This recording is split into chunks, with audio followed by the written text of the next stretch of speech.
اور پھر اس دور میں قیدیوں کے لیے کوئی بین الاقوامی جو ہے نا قانون نہیں تھا. تو بہرحال اس طرح یہ تھا کہ اگر ان جو قیدی عورتوں کو ہے ان کو پراپر یعنی کہ ان کا بہترین حل تھا اگر، کیونکہ اگر ان کو لونڈی بنا کے یا مسلمانوں کے انڈر دیا نہ جاتا تو پھر کیا ہوتا، یہ معاشرے میں آزاد چھوڑ دی جاتی اور پھر معاشرے میں ان سے فساد پیدا ہوتا. اور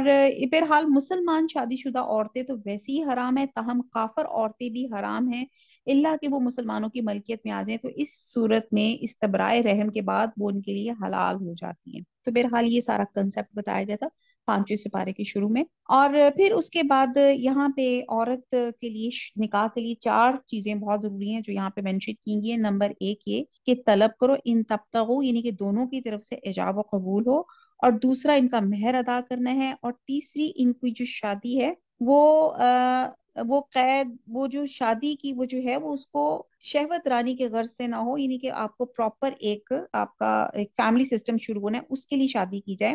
اور پھر چوتھا چیز جو ہے وہ گواہوں کی موجودگی میں نکاح ہے. یہ چاروں شرطیں ہوں تو پھر ایک جو ہے نکاح جو ہے وہ ایک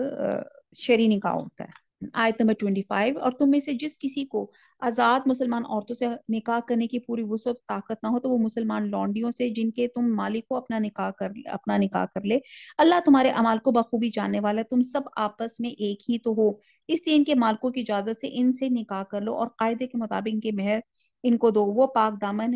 ہو نہ کہ علانیہ بدکاری کرنے والی، واللہ متاخی ذاتی اخدان، اور نہ خفیہ آشنائی کرنے والی. بس جب یہ لونڈیاں نکاح میں آ جائیں پھر اگر وہ بے حیائی کا کام کرے تو انہیں آدھی سزا ہے اس سزا سے جو آزاد عورتوں کی ہے. اور کنیزوں سے نکاح کا یہ حکم تو تم سے ان لوگوں کے لیے ہے جنہیں گناہ اور تکلیف کا اندیشہ ہو، اور تمہارا ضبط کرنا بہت بہتر ہے. اللہ تعالیٰ بڑا بخشنے والا اور بڑی رحمت والا ہے. اب یہاں جو لونڈیوں سے شادی کی اجازت ایسے لوگوں کے لیے ہے جو جوانی کے جذبات کو کنٹرول رکھنے کی طاقت نہیں رکھتے تھے اور بدکاری میں مبتلا ہونے کا اندیشہ تھا. اگر ایسا اندیشہ نہ ہو تو اللہ تعالیٰ کہہ رہے ہیں کہ صبر کرنا بہتر ہے، اور جب تک کہ کسی آزاد خاندانی عورت سے شادی کرنے کے قابل نہ ہو جائیں. اور یہاں پہ بہت زیادہ چیز میں ہمیشہ اس لفظ پہ فوکس کرتی ہوں، ولا متاخی ذاتی اخدان، خفیہ آشنائی کرنے والی. بہرحال یہ آج کل کے ہمارے کلچر میں بہت ایک غلط چیز ہوگی، کیونکہ یہ جو ہمارے نیٹ اور یہ نیٹ سے بھی ہمارے اتنے زیادہ ایپس ہیں، یعنی کہ ہم معصوم لوگ زیادہ فیس بک یا انسٹا کو جانتے ہیں، لیکن پتہ نہیں اسنیپ چیٹ، ٹویٹر، تھریڈز اور پتہ نہیں کیسی کیسی چیزیں آ گئی ہوئی ہیں کہ یہاں پہ بچہ اور بچی جو ہے خفیہ طور پہ ان کی آشنائیاں یا خفیہ طور پہ ان کی فرینڈشپ سرکلز، اسٹریکس اور یہ تمام چیزیں چل رہی ہوتی ہیں، جس میں والدین کو بھی پتہ نہیں چل پا رہا ہوتا، اور وہ بچہ بچی بھی جو آپس میں بات کر رہے ہوتے ہیں وہ بھی اپنے غلط آئی ڈی وغیرہ سے بات کر رہے ہوتے ہیں، اور وہ سوچتے ہیں کہ غلط آئی ڈی سے بات کے لیے تو اس میں کیا مذائقہ ہے. تو بہرحال اللہ تعالیٰ ہمارے بچوں کو با حیا، با کردار اور با پردہ رکھے. تو یہ بہت زیادہ ایک الارمنگ چیز ہے کہ جہاں اللہ تعالیٰ نے قرآن میں منع فرما دی کہ نہ خفیہ آشنائی کرنے والی. تو جب ایک تعلق اللہ تعالیٰ نے مرد اور عورت کا جو ایک تعلق بنایا ہے بائی ڈیفالٹ، اس میں ایک دوسرے کے لیے اٹریکشن ہے، اور اس اٹریکشن کو اللہ سبحانہ تعالیٰ نے کہا ہے کہ نکاح کے پاکیزہ بندھن میں رہ کے آپ جو ہے اپنا میاں بیوی جو ہے آپ اپنا بن کر پھر آپ اپنے اس تعلق کو جو ہے اس سے اپنی راحت یا آپ سکون ایک دوسرے کو پہنچا سکتے ہیں. تو ورنہ اس کے علاوہ جو اور جتنے بھی طریقے ہیں وہ تمام چیزیں جو ہیں قرآن میں، اسلام میں کنڈیم کی جاتی ہیں. بہرحال آگے چلتے ہیں. آیت نمبر 26، اللہ تعالیٰ چاہتا ہے کہ تمہارے واسطے خوب کھول کر بیان کر دے، تم سے پہلے کے نیک لوگوں کی راہ پہ چلائے، تم پہ رجوع کرے. اللہ تعالیٰ جاننے والا، حکمت والا ہے. اللہ چاہتا ہے کہ تمہاری توبہ قبول کرے، اور جو لوگ خواہشات کے پیرو ہیں وہ چاہتے ہیں کہ تم اس سے بہت دور ہٹ جاؤ، یعنی کہ حق سے باطل کی طرف جھک جاؤ. اللہ چاہتا ہے کہ تم سے تخفیف کر دے کیونکہ انسان کمزور پیدا کیا ہے. اے ایمان والو، اپنے آپس کے مال ناجائز طریقے سے مت کھاؤ. ولا تقتلوا انفسکم، مگر یہ کہ تمہاری آپس کی رضامندی سے خرید و فروخت ہو، اور اپنے آپ کو قتل نہ کرو، یقیناً اللہ تعالیٰ تم پر نہایت مہربان ہے. اب یہاں پہ جو مراد ہے خودکشی بھی ہو سکتی ہے جو کہ کبیرہ گناہ ہے، اور یہ بھی ہو سکتا ہے کہ کسی مسلمان کو قتل کرنا، کیونکہ مسلمان جو ہے یہ ہمارے مذہبی میں نہیں ہے کہ ایک مسلمان کسی مسلمان کے اوپر، وہ تو ہے نا ہاتھ اور زبان سے بھی کسی کو آپ نقصان نہیں پہنچا سکتے، تو یہ تو اتنی بڑی بات ہے کہ قتل کرنا۔ آیت نمبر 30، اور جو شخص یہ نافرمانیاں، سرکشی اور ظلم کرے گا تو عنقریب ہم اس کو آگ میں داخل کریں گے، اور یہ اللہ پہ آسان ہے اگر تم ان بڑے گناہوں سے بچتے رہو گے۔ ان تجتنبوا قبائر ما تنحون عنہ نکفر عنکم سیئاتکم وندخلکم مدخلا کریما۔ اللہ فرماتے ہیں کہ اگر تم ان بڑے گناہوں سے بچتے رہو گے جن سے تم کو منع کیا جاتا ہے، تو ہم تمہارے چھوٹے گناہ دور کر دیں گے اور عزت اور بزرگی کی جگہ داخل کریں گے۔ اچھا جی، کبیرہ گناہ کی تعریف جو ہے بعد کے نزدیک اسکالرس کی ہے کہ وہ گناہ جن پہ حد مقرر ہے، اور بعد کے نزدیک وہ گناہ جن پہ قرآن یا حدیث میں سخت وعید یا لعنت آئی ہو، اور بات کہتے ہیں ہر وہ کام جس سے اللہ یا اس کے رسول نے بطور تحریم کے روکا ہے۔ حقیقت یہ ہے کہ ان میں سے کوئی ایک بات بھی کسی گناہ میں پائی جائے تو وہ کبیرہ ہے۔ حدیث میں مختلف کبیرہ گناہوں کا ذکر ہے جنہیں ایک کتاب کی شکل میں اسکالرز جمع کیے، جس کو کہتے ہیں القبائر الذہبی۔ تو بہرحال بتایا جا رہا ہے کہ ایک اصول بیان کیا گیا کہ جو مسلمان کبیرہ گناہ میں سب سے بڑا گناہ ہوتا ہے شرک، جس کی معافی نہیں ہے۔ دوسرا ہے حقوق والدین، پھر جھوٹ وغیرہ سے اجتناب کرے گا تو ہم اس کے صغیرہ گناہ بھی معاف کر دیں گے۔ اور ایک اور جگہ بیان کیا گیا کہ کبائر کے ساتھ فواحش یعنی کہ بے حیائی کے کاموں سے بھی اجتناب کو بھی صغیرہ گناہوں کی معافی کے لیے ضروری قرار دیا گیا، اور علاوہ ازیں صغیرہ گناہوں پہ اصرار کرنا بھی صغیرہ گناہوں کو کبائر بنا دیتا ہے۔ یعنی کہ کبیرہ گناہ جن پہ حد مقرر کی جاتی ہو، جیسے زنا، چوری، وہ گناہ جن پہ عذاب کی وعید ہے، جیسے خودکشی، جھوٹ، وہ کام تو کبیرہ گناہ ایک تو توبہ سے معاف ہو جاتے ہیں، اور جو چھوٹے گناہ ہوتے ہیں نیکیوں کی وجہ سے اللہ تعالیٰ انشاءاللہ تعالیٰ ان کو بھی اللہ تعالیٰ معاف فرما دیں گے۔ اور بہرحال چھوٹے گناہ کو اصرار اس کو کبیرہ گناہ بنا دیتے ہیں۔ کہتے ہیں کہ ایک دفعہ حضور صلی اللہ علیہ وسلم نے حضرت عائشہ کو فرمایا کہ چھوٹے چھوٹے گناہ اس وجہ سے نہ کرتی پڑو کہ یہ چھوٹے ہیں، یہ ڈبونے کے لیے کافی ہیں، اور جو شخص بڑے گناہ چھوڑ سکتا ہے تو وہ انشاءاللہ تعالیٰ چھوٹے بھی چھوڑ سکتا ہے۔ اللہ تعالیٰ ہم سب کو کبیرہ گناہوں سے اللہ تعالیٰ نجات دلائے، اور اللہ تعالیٰ توفیق دے کہ ہم اللہ کی رضا میں راضی ہوں۔ تو بہرحال اس میں بہت سے کچھ ہے، اور جس میں کچھ تو میں نے بتا ہی دی ہے، جس میں سب سے بڑا جو ہے شرک ہے، والدین کو ستانا ہے، جھوٹ جھوٹ جیسے یا جھوٹی قسم کھانا، پھر اس کے بعد کسی کو ناحق قتل کر دینا، سود ہے، میدان جنگ سے بھاگنا، پاک باز عورتوں پہ بہتان لگانا، اپنی اولاد کو اس ڈر سے مار ڈالنا کہ اسے کھلانا پڑے گا، اور ہمسائے کی بیوی سے زنا کرنا، یہ تمام جو چیزیں ہیں، یہ تمام چیزوں کو کبیرہ گناہوں میں کہا جاتا ہے۔ اور کبیرہ گناہوں میں 3 باتیں شامل ہوتی ہیں۔ نمبر 1، کسی کی حق تلفی کرنا، اللہ کے حقوق اور بندوں کے حقوق بھی اس میں شامل ہیں، ان کے حقوق اللہ اور حقوق العباد میں حق تلفی کرنا۔ نمبر 2، اللہ سے بے خوف ہو کے بدی کو ڈھٹائی سے نیکی بنا کے کرنا۔ اور تیسرا، ان روابط کو توڑنا یا ان میں بگاڑ پیدا کرنا جن پہ پورے تمدن کے نظام کی بقا ہو۔ اس میں خاندان اور معاشرے مختلف اداروں کے روابط میں انتشار اور انارکی پیدا کرنا ہے۔ تو پہلی چیز کے لیے قرآن نے ظلم کا لفظ استعمال کیا، اور دوسری کے لیے فسق و معصیت کا لفظ استعمال کیا، اور تیسری کے لیے فجور کی اصطلاح آئی ہے، جو میں نے 3 آپ کے سامنے کی۔ تو آیت نمبر 32، اس چیز کی آرزو نہ کرو جس کے باعث اللہ تعالیٰ نے تم سے بات کو بعد پر بزرگی دی۔ مردوں کا اس میں حصہ ہے جو انہوں نے کمایا، عورتوں کے لیے اس سے حصہ ہے جو انہوں نے کمایا۔ اللہ تعالیٰ سے اس کا فضل مانگو، یقیناً اللہ ہر چیز کا جاننے والا ہے۔ ایکچولی اس کے شان نزول کے بارے میں بتایا جاتا ہے کہ حضرت ام سلمہ نے عرض کیا کہ مرد جہاز میں حصہ لیتے ہیں، شہادت پا جاتے ہیں، اور ہم عورتیں ان فضیلت والے کاموں سے محروم رہتی ہیں، اور ہماری میراث بھی مردوں سے نصف ہے۔ تو اس پہ یہ آیت نازل ہوئی، اور اس کا مطلب یہ تھا کہ مردوں کو اللہ تعالیٰ نے جو جسمانی قوت اور طاقت اپنی حکمت اور ارادے کے مطابق جو عطا کی ہے، جس کی بنیاد پر وہ جہاد کرتے ہیں اور دیگر بیرونی کاموں میں حصہ لیتے ہیں، اور یہ ان کے لیے اللہ کا خاص عطیہ ہے، اور اس کو دیکھتے ہوئے عورتوں کو مردانہ صلاحیتوں کے کام کرنے کی آرزو نہیں کرنی چاہیے، بلکہ اللہ کی اطاعت اور نیکی کے کاموں میں حصہ لینا چاہیے، اور اس میدان میں وہ جو کچھ کمائیں گی مردوں کی طرح ان کو پورا پورا صلہ نہیں ملے گا۔ اور علاوہ ازیں اللہ تعالیٰ نے اس کے فضل کا سوال کرنا چاہیے، کیونکہ مرد اور عورت کے درمیان میں جو ان کی استعداد، صلاحیت اور قوت کا جو فرق ہے، یہ اللہ کا فیصلہ ہے، اور وہ محض آپ کے آرزو سے تبدیل نہیں ہو سکتا، بلکہ اس کے فضل سے کسب و محنت میں رہ جانے والی کمی کا ازالہ ہو سکتا ہے۔ تو یہاں پہ ایک اور جو چیز بہت ایمفسائز کی جاتی ہے کہ خاندان جس وحدت کا نام ہے وہ ایک چھوٹی سی ریاست ہے۔ جس طرح ایک ریاست کے قیام اور بقا کا انحصار اس کے سربراہ پہ، اسی طرح خاندان کی نگہداشت اور کفالت کی ذمہ داری بھی اس کے سربراہ پہ عائد ہوتی ہے، اور یہ سربراہی مرد کے حصے میں آئی ہے۔ تو اللہ تعالیٰ نے مرد اور عورت کے فطری اور طبی ساخت اس طرح بنائی ہے کہ ہر ایک کے ذمے میں خاندان کی کفالت، محافظت اور مدافعت ہے، اور دوسرے کے ذمے محض نگرانی، حفاظت ہے۔ تو بہرحال مرد چونکہ طبعاً حاکم ہے تو مشکل کام انجام دیتا ہے، اور آسان اور سہل کام جو ہیں وہ عورتوں کے سپرد ہوتے ہیں۔ اور آپ یہ دیکھیں کہ اسے پوری زندگی مرد کی حفاظت پہ عورت کو رہنا چاہیے۔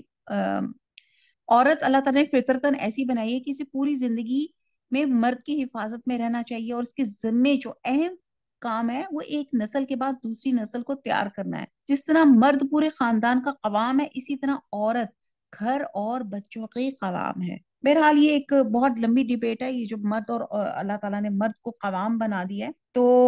اچھا، مرد کو قوام بنانے میں ہم یہ بھی دیکھتے ہیں کہ مرد میں حاکمیت اور قوامیت کی دو وجہ بیان کی گئی ہیں۔ ایک تو یہ ہے کہ مردانہ قوت اور دماغی صلاحیت ہے، اور دوسری وجہ یہ ہے کہ اسے مکلف شریعت مرد بنایا گیا، اور عورت کو اس کی کمزوری اور فطری کمزوری اور مخصوص تعلیمات کی وجہ سے جو اسلام نے عورت میں عفت اور حیا اور اس کے تقدس کے تحفظ کے لیے ضروری بتائی ہیں۔ تو عورت کو معاشی جھمیلوں سے دور رکھا گیا ہے، اور عورت کی سربراہی کے خلاف قرآن کریم کی نص قطعی بالکل واضح ہے، جس کی تائید جو ہے صحیح بخاری کے ایک حدیث میں ہوتی ہے، جس میں نبی صلی اللہ علیہ وسلم نے فرمایا تھا، وہ قوم ہرگز فلاح یاب نہیں ہوگی جس نے اپنے امور ایک عورت کے سپرد کر دیے۔ تو بہرحال عورت کو، مرد کو قوام اس لیے بنایا کہ اس کے کسب کی ذمہ داری ہے، اس کو وہ کفیل ہے۔ تو اللہ تعالیٰ نے عورتوں کو تو کوئین بنا کے رکھا ہے کہ وہ اپنے گھر میں بیٹھیں، اپنے شوہر کی چیزوں کی حفاظت کریں، اپنے بچوں کو اچھی تربیت دیں۔ تو اللہ تعالیٰ نے کہا کہ ان کو بھی جہاد کے برابر اپنا ان کو اجر ملے گا، اور یہ ان کو عبادت کا حصہ بھی قرار دیا جائے گا۔ آیت نمبر 33، ماں باپ یا قرابت دار جو چھوڑ مرے، اس کے وارث ہم نے ہر شخص سے مقرر کر دیے ہیں جن سے تم نے اپنے ہاتھوں معاہدہ کیا تھا، انہیں اس کا حصہ دو، یقیناً اللہ تعالیٰ ہر چیز پہ حاضر ہے۔ مرد عورتوں پر حاکم ہے، اس وجہ سے الرجال قوامون علی النساء، اس وجہ سے کہ اللہ تعالیٰ نے ایک کو دوسرے پہ فضیلت دی ہے، اور اس وجہ سے مردوں نے اپنے مال خرچ کیے ہیں، بس وہ عورتیں جو نیک بخت ہیں اور خاوند کی عدم موجودگی میں بحفاظت الہی نگہداشت رکھنے والی ہیں، جن عورتوں کی نافرمانی اور بد دماغی کا تمہیں خوف ہو تو انہیں نصیحت کرو، انہیں الگ بستروں پہ چھوڑ دو، انہیں مار کی سزا دو، پھر اگر وہ تابع داری کرے تو ان پر کوئی راستہ تلاش نہ کرو، بے شک اللہ تعالیٰ بڑی بلندی اور بڑی برائی والا ہے۔ یہاں پہ نیک عورتوں کی خصوصیات بیان کی کہ وہ اطاعت شعار ہے، اور اللہ کی نگرانی میں یعنی کہ ظاہر باطن ہر حال میں شوہروں کی غیر حاضری میں ان کی رازوں کی، مفادات کی، ان کی عزت کی اور ان کے ناموس کی حفاظت کرتی ہیں۔ اور اگر کوئی عورت شوہر کی ان حقوق کی حفاظت نہ کر سکے اور تو شوہر کو چاہیے اس کو نرمی سے سمجھائے۔ تو یہاں بتایا جا رہا ہے کہ بعض سرکش عورتیں اس بات پہ زور لگاتی ہیں کہ مرد اور عورت کی برابری کے اصول میں رہ کے، یا وہ کوئی نافرمانی کا ایسا کوئی کام کر جاتی ہیں۔ تو یہاں پہ اللہ سبحانہ تعالیٰ نے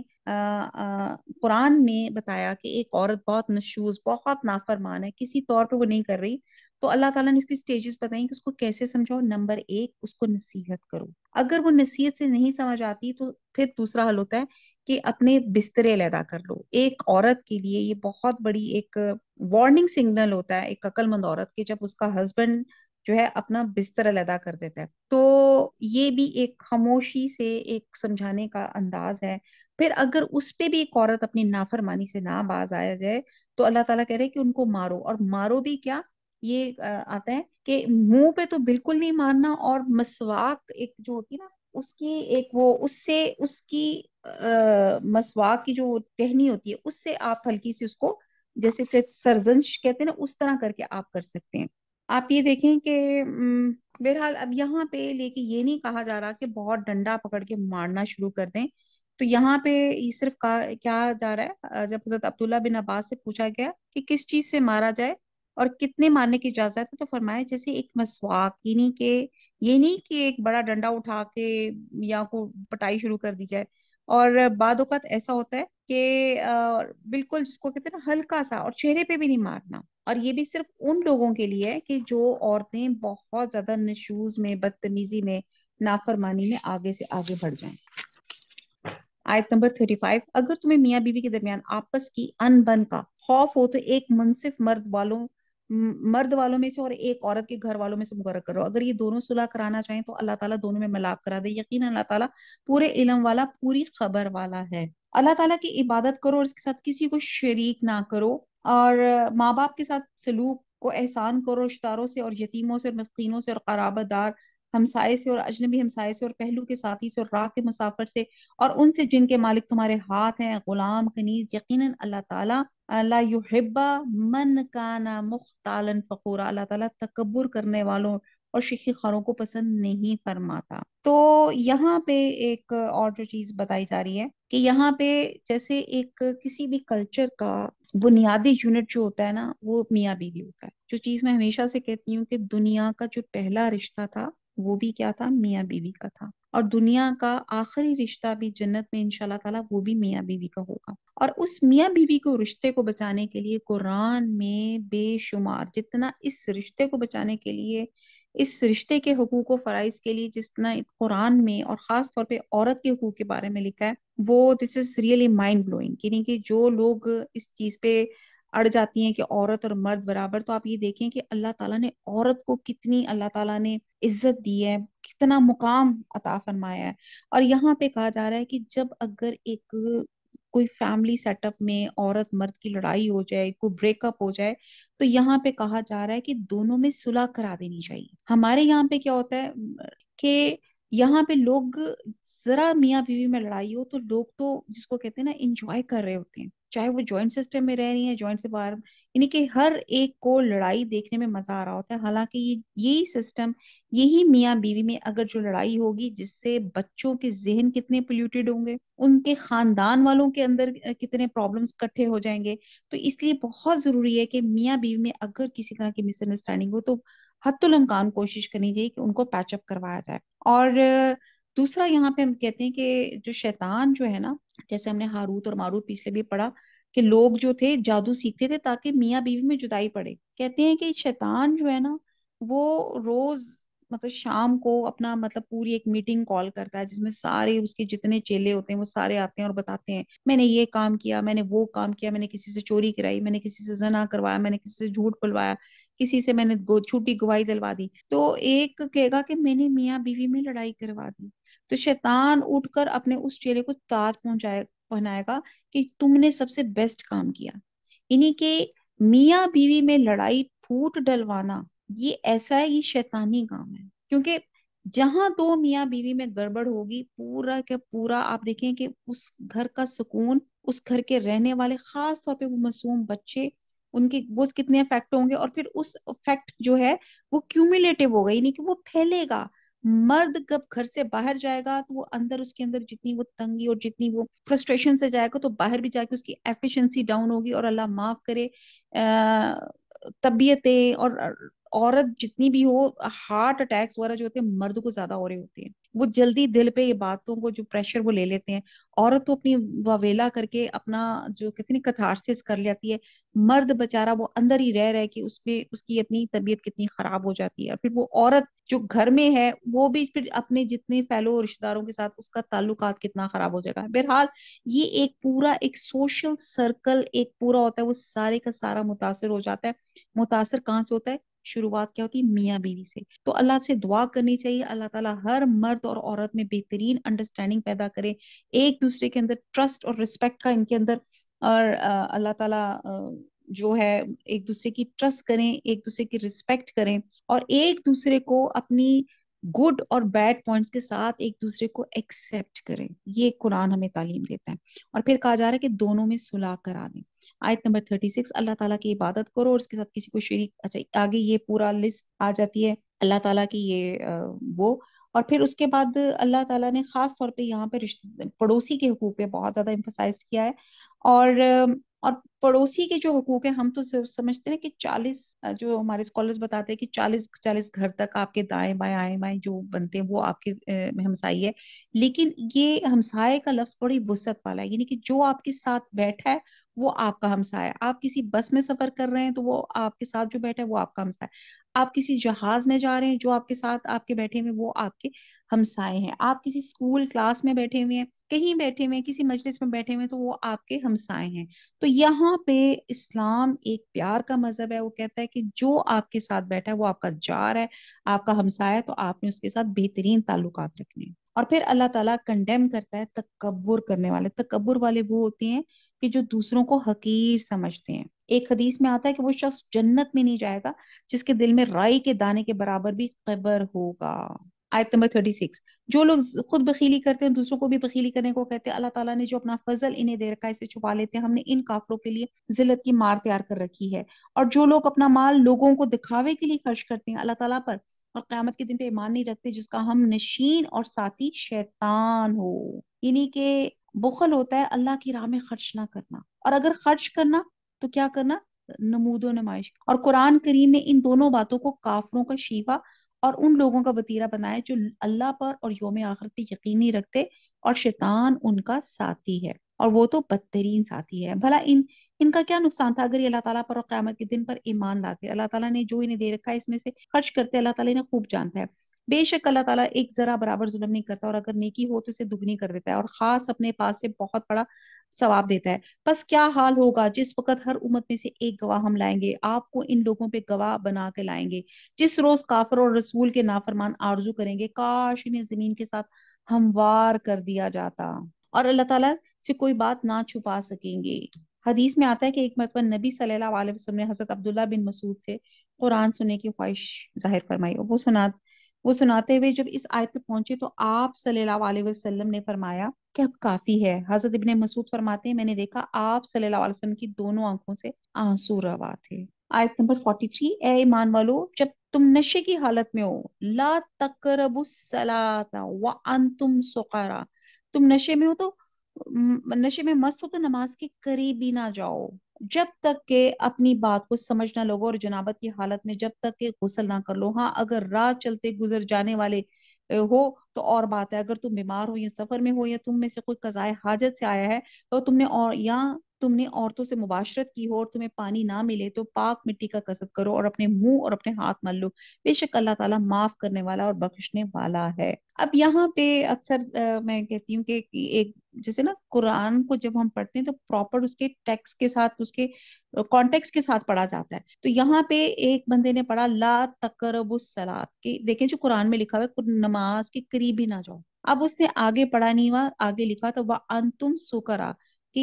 کہ جب تم نشے میں ہو. تو یہ حکم اس وقت آیا جب ابھی شراب کی حرمت نازل نہیں ہوئی تھی. اور ایک دعوت میں کچھ یہی شراب نوشی کے بعد جب نماز کے لیے کھڑے ہوئے تو نشے میں قرآن کے الفاظ بھی امام صاحب غلط پڑھ گئے. یہ ترمذی میں آتا ہے جس پہ یہ آیت نازل ہوئی، اور نشے کی حالت میں نماز مت پڑھا کرو. گویا اس وقت صرف نماز کے وقت جو تھی شراب نوشی سے منع کیا گیا، اور بعد میں یہ جو شراب جو تھی اس کا بالکل حرام قرار دی گئی. اور اس کے بعد یہ تھا اگلا جو اس کا حکم تھا بالکل وہ جو تھی حرام ہو گئی. پھر اس کے بعد یہاں جو ہے تیمم کے بارے میں بتایا جا رہا ہے کہ بیمار سے مراد وہ بیمار ہے جسے وضو کرنے سے نقصان یا بیماری میں اضافے کا اندیشہ ہو. اب یہاں پہ تیمم کی کچھ رخصتیں بیان کی گئی ہیں. تیمم بیسکلی ہوتا ہے کہ جب آپ کو پانی اویلیبل نہ ہو تو آپ ایک صاف پاک مٹی جو ہے اس کو جو تیمم کا طریقہ ہے کہ ایک ہی مرتبہ جو ہے آپ نے ہاتھ زمین پہ مار کر کلائی تک دونوں ہاتھ ایک دوسرے پر پھیرنے ہیں، اور پھر منہ پہ پھیرنے، یعنی کہ کونیاں تک کرنے کی ضرورت نہیں ہے اور منہ پر پھیر لیں. اور یہ دونوں ہتھیلیوں اور چہروں کے لیے ایک ہی مرتبہ مارنا ہے. اور زمین سے نکلنے والی ہر چیز جیسے کہتے ہیں کہ جب ہمیں اور یہ آپ کے وضو اور غسل کے قائم مقام ہوتا ہے۔ اور ایک اور حدیث میں ہے کہ جب ہمیں پانی نہ ملے تو زمین کی مٹی ہمارے لیے پاکیزگی کا ذریعہ بنا دی گئی۔ اور اس میں کہاں کہاں رک سکتے ہیں؟ ایک وہ بیمار کہ جسے وضو کرنے سے نقصان ہو یا بیماری میں اضافے کا اندیشہ ہو، یعنی کہ پانی لگانے سے، اور دوسرا وہ مسافر جس نے لمبا سفر کیا ہو اور پانی دستیاب نہ ہو تو وہ تیمم کی اجازت ہے، اور تیسرا جو قضائے حاجت سے آنے والا ہو، یعنی کہ جہاں پانی اویلیبل نہ ہو، اور چوتھا جس نے بیوی سے مباشرت کی ہو تو اس کو پانی نہ ملے تو اس صورت میں وہ تیمم کر لے، اور تیمم وضو اور غسل کے قائم مقام ہے۔ آیت نمبر 44۔ کیا تم نے انہیں نہیں دیکھا جنہیں کتاب کو کچھ حصہ دیا گیا، وہ گمراہی خریدتے اور چاہتے ہیں کہ تم بھی راہ سے بھٹک جاؤ؟ اللہ تعالیٰ تمہارے دشمنوں کو خوب جاننے والا ہے، اور اللہ تعالیٰ کا دوست ہونا کافی ہے، اللہ تعالیٰ کا مددگار ہونا بس ہے۔ بس یہ بعد یہود کلمات کو ان کی ٹھیک جگہ سے ہیر پھیر کر دیتے ہیں اور کہتے ہیں ہم نے سنا اور نافرمانی کی، سمعینا و عصینا واسمع غیر مسمعین ورائنا، ہم نے سنا اور نافرمانی کی، اور سن اس کے بغیر کہ تو سنایا جائے، اور ہماری رعایت کر، لیکن اس کہنے میں اپنی زبان کو پیچ دیتے اور دین میں تانا دیتے۔ اگر یہ لوگ کہتے ہم نے سنا، سمعینا وعطانا واسمع وانظرنا، اور ہم نے فرما برداری کی اور آپ سنیے اور ہمیں دیکھے، تو ان کے لیے بہت بہتر اور نہایت ہی مناسب تھا، لیکن اللہ تعالیٰ نے ان کے کفر کی وجہ سے انہیں لعنت کی، پس یہ بہت ہی کم ایمان لاتے ہیں۔ بہرحال ایک یہ لمبا واقعہ ہے کہ جو لوگ جو تھے حضور، یہ جو ہے نا ہومو فونز وغیرہ، وہ اس میں کچھ گڑبڑے جو تھی وہ کر دیتے تھے۔ تو یہاں پہ رائنا کا جو لفظ ہے نا، رائنا کو چرواہے کو بھی کہا جاتا ہے اور بیوقوف کو بھی کہا جاتا ہے۔ تو یہاں پہ لوگ جو تھے حضور صلی اللہ علیہ وسلم کو نعوذ باللہ جو تھی نا اس کو ایسے کہتے تھے رائنا، مطلب کچھ اس کا پروننسیشن چینج کر کے اس کو ہوموفون جو بنا کے اس کے غلط مطلب لیا کرتے تھے۔ اور حالانکہ رائنا کا مطلب تھا کہ جیسے ہم نے یہاں پہ پڑھا، جیسے وہ کہتے تھے سمعینا و عصینا کو، کہ ہم نے سنا اور نافرمانی کی، اور اس کو بنا دے، اور حالانکہ ہوتا کیا تھا، سمعینا و اطعنا، کہ ہم نے سنا اور ہم نے عطا کی۔ آیت نمبر 47۔ اہل کتاب، تو یہاں یہودیوں کی خباثتوں اور شرارتوں میں سے ایک بات یہ بھی تھی کہ ہم نے سنا کے ساتھ ہی کہتے تھے کہ ہم نے نافرمانی کریں گے، یعنی کہ اطاعت نہیں کریں گے، یہ دل میں کہتے تھے اور اپنی ساتھیوں سے کہتے تھے، اور اس طرح کہ غیر مسمعی تیری بات نہ سنی جائے، اور یہ بددعا کے طور پہ کہتے تھے کہ تیری بات مقبول نہ ہو۔ آیت نمبر 47۔ اے اہل کتاب، جو کچھ ہم نے نازل فرمایا ہے، جو اس کی بھی تصدیق کرنے والا جو تمہارے پاس ہے، اس پر اس سے پہلے ایمان لاؤ کہ ہم چہرے بگاڑ دیں اور انہیں لوٹا کر پیٹھ کی طرف کر دیں، یا ان پہ لعنت بھیجے جیسے تو ہم نے ہفتے کے دن والوں پر لعنت کی تھی، اور ہے اللہ تعالیٰ کا کام کیا گیا۔ کہ ہم نے سب کا واقعہ ہم نے پڑھ ہی لیا ہوا ہے کہ جب اللہ تعالیٰ نے منع کیا تھا کہ آپ لوگوں نے مچھلیوں کا شکار نہیں کرنا، تو ایزا آزمائش اس دن بہت زیادہ مچھلیاں آتی تھیں، اور یہ لوگ جمعے والے دن ہی گڑھے کھود کر جو تھے مچھلیوں کو پکڑ لیا کرتے تھے، اور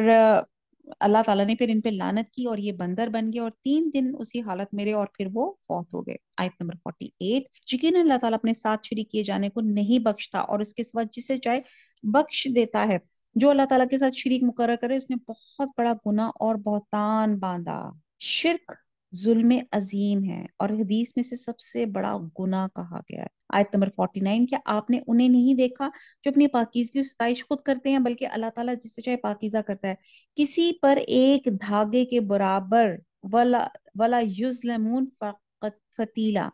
ایک دھاگے کے برابر ظلم نہ کیا جائے گا۔ اب فتیل کھجور کی، میں نے بھی جب یہ پہلے پڑھا تھا تو نہیں پتا تھا، اس کے بعد میں نے واقعی، اب آپ رمضان آ رہا ہے تو آپ دیکھیے گا کھجور کو، دیکھیے گا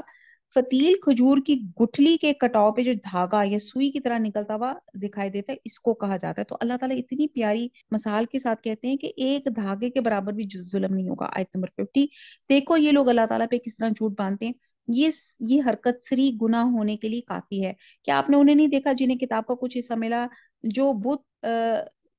بت کا اور باطل معبود کا اعتقاد رکھتے ہیں، اور کافروں کو حق میں کہتے ہیں کہ یہ لوگ ایمان والوں سے زیادہ راہ راست پر ہیں۔ اب سورہ نجم میں آتا ہے کہ اپنی نفسوں کی پاکیزگی اور ستائش مت کرو، اللہ تعالیٰ ہی جانتا ہے کہ تم میں متقی کون ہے۔ اور حدیث میں آتا ہے کہ حضرت مقدار بن بیان کرتے ہیں کہ نبی صلی اللہ علیہ وسلم نے ہمیں حکم دیا کہ ہم تعریف کرنے والے کے چہروں پہ مٹی ڈال دیں۔ اور رسول صلی اللہ علیہ وسلم نے ایک آدمی کو ایک دوسرے آدمی کی تعریف کرتے ہوئے سنا تو آپ صلی اللہ علیہ وسلم نے فرمایا افسوس ہے تجھ پر، تو نے اپنی ساتھی کی گردن کاٹ دی۔ اور پھر فرمایا کہ تم میں سے کسی نے کسی کی لا محالہ تعریف کرنی ہے تو اس طرح کہا کرے کہ ایسی بو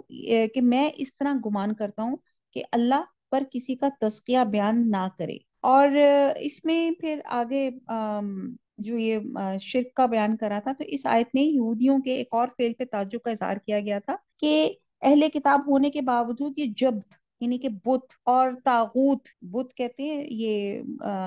یہ کہتے تھے کہ ہم جبت اور طاغوت پر ایمان لاتے ہیں، جبت کہتے ہیں بتوں کو اور طاغوت کہتے ہیں جھوٹے معبود پر ایمان رکھتے ہیں، اور کفار مکہ کو مسلمانوں سے زیادہ ہدایت یافتہ سمجھتے جاتے تھے۔ تو ایک حدیث میں آتا ہے کہ پرندے اڑا کر، خط کھینچ کر، فال گیری کرنا اور بدشگونی لینا یہ جبت ہے، یہ سب شیطانی کام ہے۔ اور طاغوت کے ایک معنی شیطان کے بھی ہیں، اور دراصل معبودان باطل کی پرستش شیطان ہی کی پرستش ہے، اس لیے شیطان بھی یقیناً طاغوت میں شامل ہے۔ اور بہت پہلے میں نے آپ کو ڈیٹیل سے طاغوت کی بڑی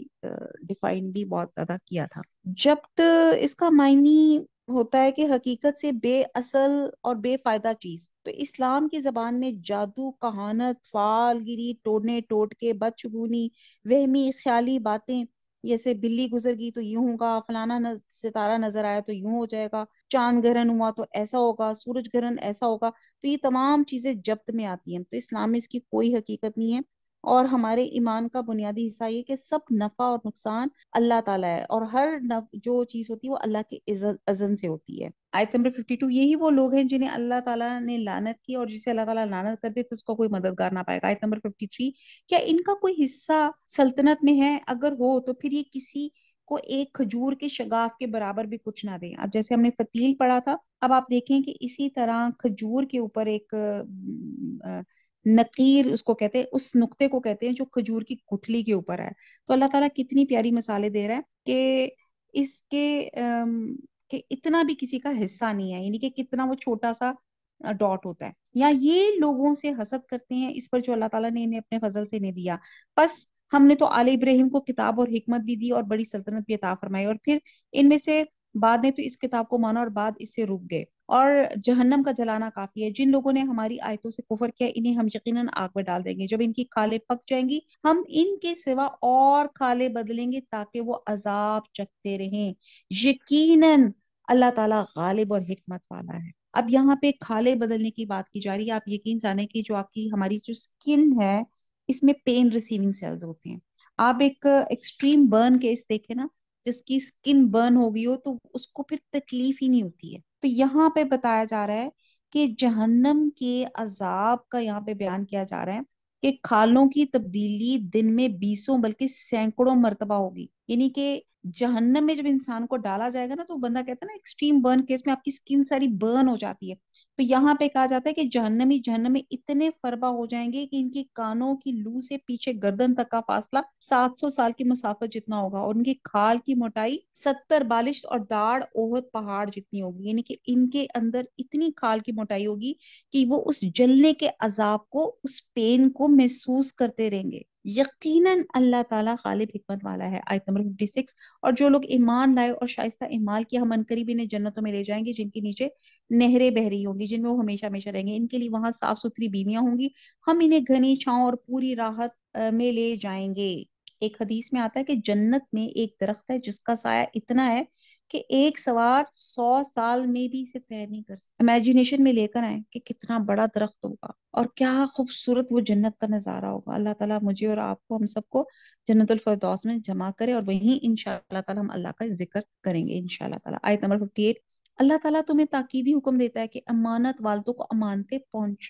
انہیں پہنچاؤ، اور جب لوگوں کا فیصلہ کرو تو عدل و انصاف سے فیصلہ کرو، یقیناً وہ بہتر چیز ہے جس کی نصیحت تمہیں اللہ تعالیٰ کرا ہے، بے شک اللہ تعالیٰ سنتا ہے اور دیکھتا ہے۔ اکثر اسکالرز کے نزدیک یہ آیت حضرت عثمان بن طلحہ کے شان میں نازل ہوئی، جو خاندانی طور پہ خانہ کعبہ کے دربان تھے اور کلید بردار تھے، یعنی کہ چابی ان کے پاس تھی۔ اور مکہ جب فتح ہوا تو حضور صلی اللہ علیہ وسلم خانہ کعبہ میں تشریف لائے، تو طواف کے بعد آپ نے حضرت عثمان بن طلحہ رضی اللہ تعالیٰ عنہ کو، جو صلح حدیبیہ کے وقت مسلمان ہو گئے تھے، ان کو طلب کیا اور انہیں خانہ کعبہ کی چابیاں دی، اور فرمایا کہ یہ تمہاری چابیاں ہیں، آج کا دن وفا اور نیکی کا دن ہے۔ اور یہ جو حکم ہے یہ خاص جو ہے یہ حکم عام ہے، اس کا مخاطب عوام اور حکام دونوں ہیں، اور دونوں کو تاکید کی گئی ہے امانتیں انہیں پہنچاؤ جو امانتوں کے اہل ہیں، اور اس میں وہ امانتیں بھی شامل ہیں جو کسی نہ کسی کے پاس رکھوائی گئی ہیں، اور اس میں خیانت نہ کی جائے بلکہ بحفاظت لوٹائی جائے۔ اور دوسری امانت کیا ہے؟ آپ کے عہدے، آپ کی پوسٹ، ان کو نااہل لوگوں کو مت دیے جائیں، اور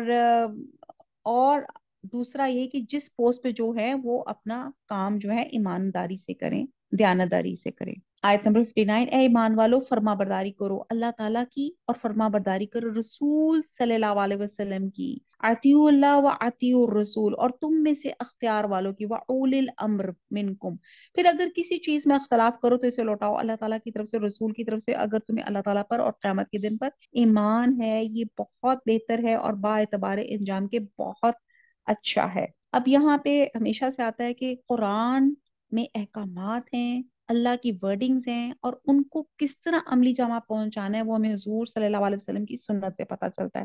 تو حضور صلی اللہ علیہ وسلم قرآن کی عملی تفسیر ہے۔ اور یہاں پہ تیسری بات آ جاتی ہے کہ اولو الامر، یعنی کہ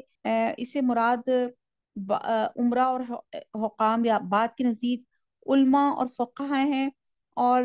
مفہوم کے اعتبار سے دونوں ہی ہو سکتے ہیں۔ مطلب یہ ہے کہ اصل اطاعت تو اللہ کی ہے، اور اب ہم یہ دیکھتے ہیں کہ رسول کی اطاعت دراصل اللہ کی اطاعت ہے، اور سورہ نساء میں ہے کہ جس نے رسول کی اطاعت کی اس نے اللہ کی اطاعت کی، جسے واضح ہو جاتا ہے کہ حدیث جو ہے دین کا ماخذ ہے، اور جس طرح قرآن مجید میں تو اب اگر آپ کی کسی چیز میں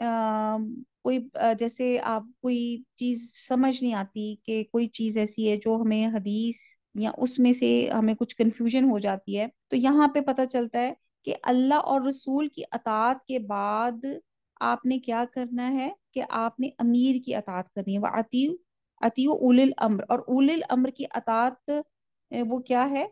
کہ اگر آپ کے جو امیر ہیں معصیت میں اطاعت نہیں، اطاعت صرف معروف میں ہے، یعنی کہ اگر وہ غلط کاموں کی اطاعت کا حکم کر رہے ہیں تو آپ نے پھر اولی الامر سے آپ نے ان کی اطاعت نہیں کرنی۔ اگر وہ اطاعت کرنے کو کہہ رہے ہیں جو اللہ اور اس کے رسول کے مطابق ہے تو پھر آپ اس کی وہاں پہ اطاعت کر سکتے ہیں۔ آیت نمبر 60، کیا آپ نے انہیں نہیں دیکھا جن کا دعویٰ تو یہ تھا کہ جو کچھ آپ اور جو کچھ آپ سے پہلے اتارا گیا ہے اس پر ان کا ایمان ہے، لیکن وہ اپنے فیصلے غیر اللہ کی طرف لے جانا چاہتے ہیں، حالانکہ انہیں حکم دیا کرتے شیطان کا انکار کرے، شیطان تو یہ چاہتا ہے کہ انہیں بہکا کر دور ڈال دے۔ ان سے جب بھی کہا جائے گا اللہ تعالیٰ کے نازل کردہ ہے کلام کے اور رسول صلی اللہ علیہ وسلم کی طرف آؤ، تو آپ دیکھ لیں گے کہ منافق آپ سے منہ پھیر کے روکے جاتے ہیں۔ آیت نمبر 62، پھر کیا بات ہے کہ جب ان پر ان کے کرتوت کے باعث کوئی مصیبت آ پڑتی ہے تو پھر یہ آپ کے پاس آ کے اللہ تعالیٰ کی قسمیں کھاتے ہیں، ہمارا ارادہ تو صرف بھلائی اور میل ملاپ ہی کا تھا۔ یہ وہ لوگ ہیں کہ ان کے دلوں کا بھید اللہ تعالیٰ پہ بخوبی روشن ہے، آپ ان سے چشم پوشی کیجئے، انہیں نصیحت کرتے رہیے، اور انہیں وہ بات کہی جو ان کے دلوں میں گھر کرنے والی ہو۔ ہم نے ہر رسول کی طرف اسی لیے بھیجا کہ اللہ تعالیٰ کے حکم سے اس کی فرما برداری کی جائے۔ اگر یہ لوگ جب انہوں نے اپنی جانوں پہ ظلم کیا تھا اور تیرے پاس آ جانے اور اللہ تعالیٰ سے استغفار کرتے اور رسول بھی ان کے لیے استغفار کرتے تو یقیناً یہ لوگ اللہ تعالیٰ کو معاف کرنے والے مہربان پاتے۔ سو قسم ہے تیرے پروردگار کی یہ ایماندار نہیں ہو سکتے جب تک کہ تمام آپس کے اختلاف میں آپ کو حاکم نہ مان لیں، پھر جو فیصلے آپ ان میں کر دیں ان سے اپنے دل میں کسی طرح کی تنگی ناخوشی نہ پائیں اور فرما برداری کے ساتھ قبول کریں۔ بہرحال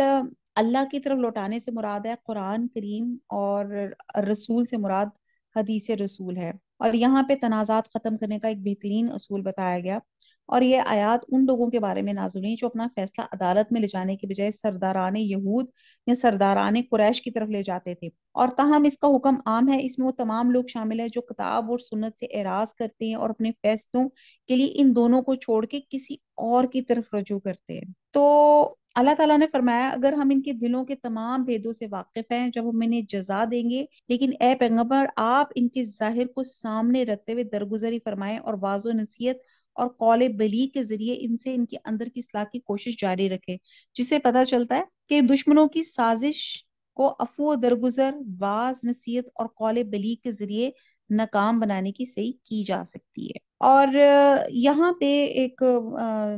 جو اپنے دلوں میں تنگی نہ محسوس کرے، یہ جو ایک واقعہ آیت نمبر 65 میں، اس آیت کی شان نزول میں ایک یہودی اور مسلمان کا واقعہ بیان کیا جاتا ہے، جو بارگاہ رسالت سے فیصلے کے باوجود حضرت عمر سے فیصلہ کروانے کے لیے گئے، جس پر حضرت عمر نے اس مسلمان کا سر قلم کر دیا۔ لیکن سندن یہ بات صحیح نہیں ہے، جیسے کہ ابن کثیر نے بھی وضاحت کی، لیکن کہ پھوپھی ذات تھے اور ایک کا کھیت کا سیراب کرنے والے نالے کھال کے پانی پہ جھگڑا ہوا۔ معاملہ نبی صلی اللہ علیہ وسلم تک پہنچا۔ آپ نے صورتحال کا جائزہ لیا، جو فیصلہ دیا تو اتفاق سے حضرت زبیر کے حق میں دیا، جس پہ دوسرے آدمی نے آپ صلی اللہ علیہ وسلم اس نے یہ ایلیگیشن لگائی کہ وہ تو آپ کے پھوپھی زاد ہیں۔ اس پر یہ آیت نازل ہوئی، اور جس کا مطلب یہ ہوا کہ نبی صلی اللہ علیہ وسلم، کیونکہ یہ ایمان کے ہے، اور یہ آیت بھی منقرین حدیث کے لیے ہے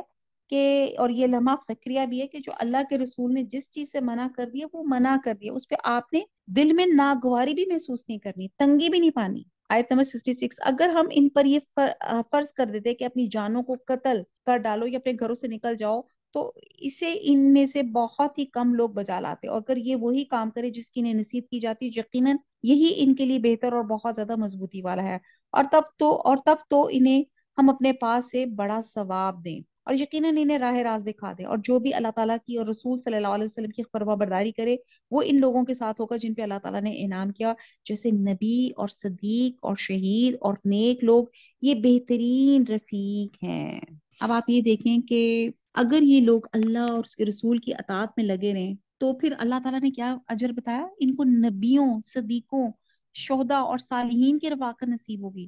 انبیاء سے مقصود وہ لوگ ہیں جو سچائی اور حقیقت کے علم بردار ہیں، اور جو مختلف ادوار اور قوموں میں پیدا ہوئے، اور جنہوں نے نوع انسانی کو وحدانیت اور نیک عملی کی راہ دکھائی، اور زمین والوں کا رشتہ اللہ سے جوڑا۔ اور دوسرے صدیق اس کو کہتے ہیں جو بہت سچا ہو، ہر معاملے میں سچا ہو۔ اور تیسرا شہید کے معنی گواہی دینے والے، یعنی کہ ایسا انسان جو اپنے قول و عمل سے سچائی کی گواہی دے اور دنیا میں اس کی شہادت کی جو ہے وہ حجت قائم ہو جائے۔ اور صالحین سے مراد وہ انسان ہے جو اپنے اعتقاد اور عمل میں نیک اور راست باز ہوں۔ تو سورہ فاتحہ میں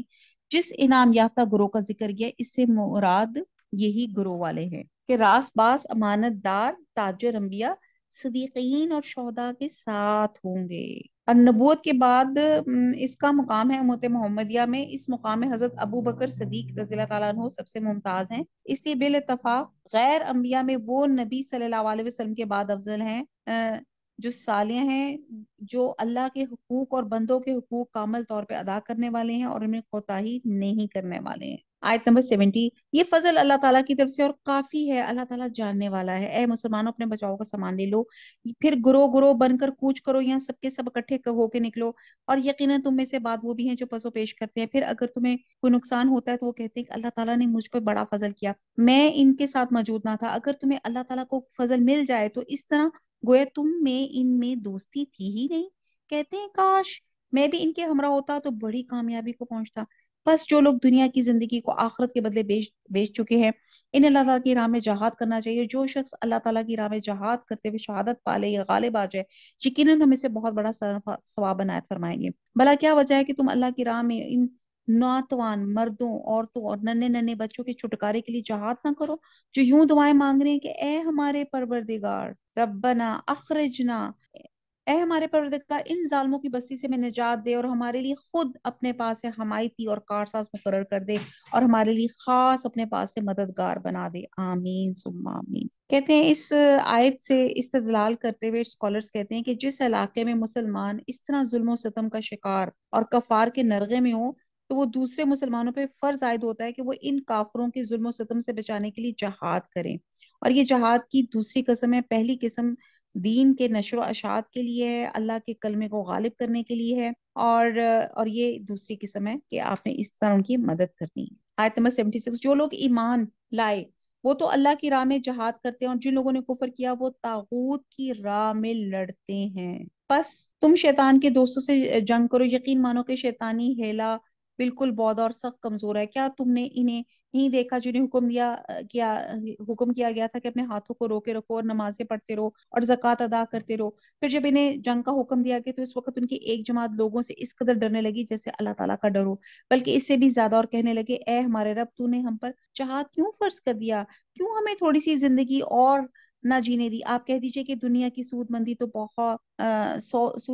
بہت ہی کم ہے، اور پرہیزگاروں کے لیے تو آخرت ہی بہتر ہے، اور تم پر ایک دھاگے کے برابر بھی ستم روا نہ رکھا جائے گا. اب یہاں پہ جہاد کے سلسلے میں آیات ہیں، بہرحال آگے چلتے ہیں. آیت نمبر 78، تم جہاں کہیں بھی ہو موت تمہیں آ پکڑے گی، گو تم مضبوط قلعوں میں ہو. اگر تمہیں کوئی بھلائی ملتی ہے تو کہتے ہیں یہ تو اللہ تعالیٰ کی طرف سے، اور اگر کوئی برائی پہنچتی ہے تو کہہ اٹھتے ہیں یہ تو تیری طرف سے ہے. انہیں کہہ دو یہ سب کچھ اللہ تعالیٰ کی طرف سے، انہیں کیا ہو گیا ہے اور کوئی بات سمجھنے کی بھی قریب نہیں. یہاں پہ منافقین کی باتیں کی جا رہی ہیں کہ سابقہ امت کے منکرین بھی اسی طرح ہی کرتے تھے. جب بھلائی ہوتی تھی، خوشحالی ہوتی تھی، غلے کی پیداوار ہوتی تھی، مال اور اولاد کی فراوانی ہوتی تھی، تو وہ کہتے تھے اللہ کی طرف سے ہے. اور جب برائی قحط سالی ہوتی تھی یا مال اور دولت میں کمی ہوتی تھی تو کہتے تھے اے محمد صلی اللہ علیہ وسلم تیری طرف سے ہے، کیونکہ تیرے دین اختیار کرنے کی وجہ سے ہمیں یہ ہمارے پر آزمائش ہے. اور جس طرح حضرت موسیٰ علیہ السلام اور قوم فرعون کے بارے میں اللہ تعالیٰ نے فرمایا تھا کہ جب ان کو بھلائی پہنچتی ہے تو کہتے ہیں ہم یہ ہمارے لیے، یعنی کہ ہم اس کے مستحق ہیں، اور جب ان کو برائی پہنچتی ہے تو حضرت موسیٰ علیہ السلام اور ان کے پیروکاروں سے بدشگونی پکڑتے ہیں، اور یعنی کہ نعوذ باللہ ان کی نحوست کا نتیجہ بتاتے ہیں. تو یہ بات ہمارے ذہن میں ہونی چاہیے کہ جو ہے یہ تمام دنیا مل کر بھی اگر ہمیں فائدہ دینا چاہے تو وہ نہیں دے سکتی جب تک کہ اللہ کا اذن نہ ہو، اور تمام دنیا مل کے ہمیں بھلائی بھی دینا چاہے تو نہیں دے سکتی جب تک کہ اللہ کا اذن نہ ہو. یعنی بھلائی اور برائی دونوں اللہ کی طرف سے ہوتی ہے، اور لوگ اپنی کم علمی کی وجہ سے، جہالت کی وجہ سے، ظلم کی وجہ سے اس بات کو سمجھ نہیں پاتے. اور نحوست کوئی چیز نہیں ہوتی، یہ اکثر ہم کہتے ہیں نا وہ کالی بلی کاٹ گئی، نحوست ہوگی، شادی ہوئی بچی جیسی آئی، کوئی بیمار ہو گیا تو کہ لو جی نحوس کے برے قدم پڑ گئے. تو یہ تمام چیزیں یہ اللہ تعالیٰ کی طرف سے آلریڈی سب لکھی ہوتی ہیں، اور یہ ایسی کوئی چیز نہیں ہوتی جس کو ہم نحوست کہتے ہیں. آیت نمبر 79، تو جو بھلائی ملتی ہے وہ اللہ تعالیٰ کی طرف سے، اور جو برائی پہنچتی ہے وہ تیرے اپنے نفس کی طرف سے ہے. اب یہاں پہ بھی کلیئر کٹ آتا ہے، ایک حدیث میں ہے نبی صلی اللہ علیہ وسلم نے فرمایا کہ جنت میں جو بھی جائے گا محض اللہ کی رحمت سے جائے گا، اپنے عمل کی وجہ سے نہیں. تو صحابہ نے عرض کی یا رسول اللہ صلی اللہ علیہ وسلم ولا انتا، آپ بھی اللہ کی رحمت کے بغیر جنت میں نہیں جائیں گے؟ تو آپ نے فرمایا ہاں، جب تک اللہ مجھے بھی اپنے امان میں رحمت میں نہیں ڈھانک لے گا جنت میں نہیں جاؤں گا. ہم نے تجھے تمام لوگوں کو پیغام پہنچانے والا بنا کے بھیجا، اور اللہ تعالیٰ گواہ کافی ہے. اور یہ بھی پتہ چلتا ہے جیسے سورہ شورى میں کہ تمہیں جو مصیبت پہنچی وہ تمہارے اپنے عملوں کا نتیجہ، اور بہت سے گناہ تو معافی فرما دیتا ہے. تو یاد رکھیں کہ اگر کوئی بھلائی پہنچتی ہے وہ بھی اللہ کی طرف سے ہے، اور اگر کوئی نقصان یا کوئی چیز آتی ہے تو یہ ایک سارٹ آف وارننگ سگنلز ہوتا ہے کہ کہیں ہم نے حقوق العباد میں کوئی ڈنڈی تو نہیں مار دی، کوئی ہم نے کوتاہی تو نہیں کر دی. تو اللہ تعالیٰ ہمیں وارننگ کے طور پہ اس آزمائش میں آ رہا ہے کہ ہم سنبھلیں، ہم اپنی غلطیوں کو دیکھیں، اپنے آپ کو خود اپنے اکاؤنٹیبلٹی کریں، اور اللہ تعالیٰ سے آگے معافی اور توبہ کے خواستگار ہوں. آیت نمبر 80، اس رسول صلی اللہ علیہ وسلم کی جو اطاعت کرے اس نے اللہ تعالیٰ کی فرما برداری کر، جو منہ پھیلے تو ہم نے آپ کو کچھ ان پر نگہبان بنا کر نہیں بھیجا. یہ کہتے ہیں کہ اطاعت ہے کہ اطاعت ہے، پھر جب آپ کے پاس اٹھ کر باہر نکلتے تو ان میں سے ایک جماعت جو بات آپ نے یا ان سے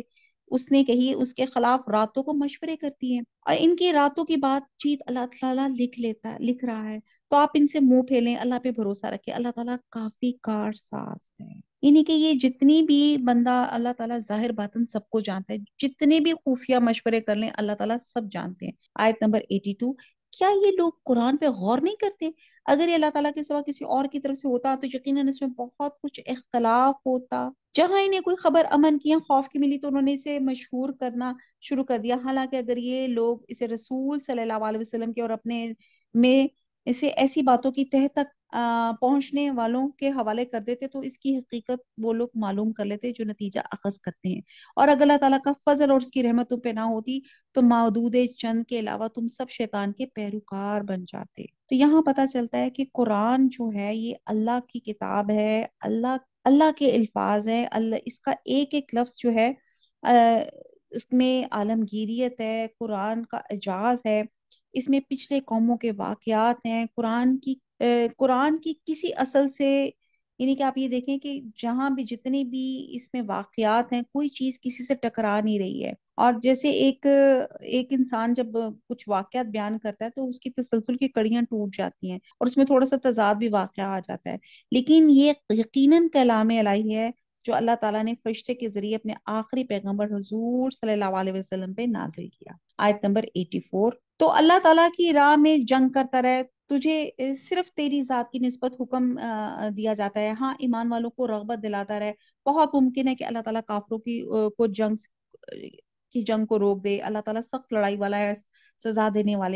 دینے میں بھی سخت ہے۔ جو شخص کسی نیکی یا بھلے کام کی سفارش کرے اسے بھی اس کا کچھ حصہ ملے گا، اور جو برائی اور بدی کی سفارش کرے اس کے لیے بھی اس میں ایک حصہ ہے، اور اللہ تعالیٰ ہر چیز پہ قدرت رکھنے والا ہے۔ اب یہاں پہ بتایا جا رہا ہے کہ سفارش مینز کہ اگر آپ ایک اچھا کام کرتے ہیں، اچھی چیز کو آپ آگے پروموٹ کرتے ہیں، تو جتنے لوگ آپ کے کہنے پہ اس چیز پہ چلیں گے تو نہ آپ کے ثواب میں کمی ہوگی، اور جتنے لوگ اس اچھی بات پہ عمل کریں گے آپ کا ثواب ملٹی پلائی ہوتا رہے گا۔ اور اسی طرح اگر کوئی برائی کا رواج دیتا ہے، جیسے میں اکثر مثال کہتی ہوں کہ جس کسی نے سلیو لیس ایجاد کیا، تو رہتی دنیا تک جتنے لوگ بھی ایسے چیز پہنیں گے تو اس کو اس برائی کا حصہ اس کو پہنچتا رہے گا کہ اس نے ایک غلط رواج دیا۔ جیسے جو حابیل قابیل جو پہلا دنیا میں قتل ہوا، دنیا میں جتنے بھی قتل ہوں گے اس کو ایک برائی کا حصہ اس کو ضرور پہنچے گا، کیونکہ اس نے قتل کا رواج دیا۔ تو اسی لیے آپ سے کہا جاتا ہے کہ جب ہم قرآن پڑھیں سمجھیں تو اس کو ضرور کم از کم 3 سے 5 لوگوں کو ضرور اس کے سامنے کریں، تاکہ آپ جتنے لوگوں کو بتائیں گی یہ صدقہ جاریہ بن جائے گا، اور آپ کو اس میں نیکی کا حصہ ملے گا، اور آپ کی اپنی نیکی میں بھی کمی واقع نہیں ہوگی۔ آیت نمبر 86، یہاں پہ سلام کی امپورٹنس بتائی جا رہی ہے، اور جب تمہیں سلام کیا جائے تو تم اس سے اچھا جواب دو، یہ الفاظ کو لوٹا دو، بے شبہ اللہ تعالیٰ ہر چیز کا حساب لینے والا ہے۔ تو اللہ وہ ہے جس کے سوا کوئی معبود برحق نہیں، اور وہ سب کو یقیناً قیامت کے دن جمع کرے گا، جس کے آنے میں کوئی شک نہیں، اللہ تعالیٰ سے زیادہ سچی بات کرنے والا اور کون ہوگا۔ حدیث میں ہے کہ صرف السلام علیکم کہنے سے 10 نیکیاں، اور اس کے ساتھ ورحمۃ اللہ کہنے سے 20 نیکیاں، برکاتو کہنے سے 30 نیکیاں ملتی ہیں۔ یاد رہے یہ حکم مسلمانوں کے لیے، یعنی کہ ایک مسلمان جب دوسرے مسلمان کو سلام کرے، لیکن اہل ذمہ یعنی کہ یہودی نصارہ کو سلام کرنا ہو تو ان کو سلام کرنے میں ایک تو پہل نہ کی جائے اور دوسرا اضافہ نہ کیا جائے، اور صرف وعلیکم کے ساتھ جواب دیا جائے، تو یہ ایک ہے۔ اور السلام علیکم ہوتا ہے سلامتی ہو، تو یہ ایک دعا ہے ایک مکمل۔ آیت نمبر 88، تمہیں کیا ہو گیا کہ منافقوں کے بارے میں 2 گروہ ہو رہے ہو، انہیں تو ان کے اعمال کی وجہ سے اللہ تعالیٰ نے اوندھا کر دیا،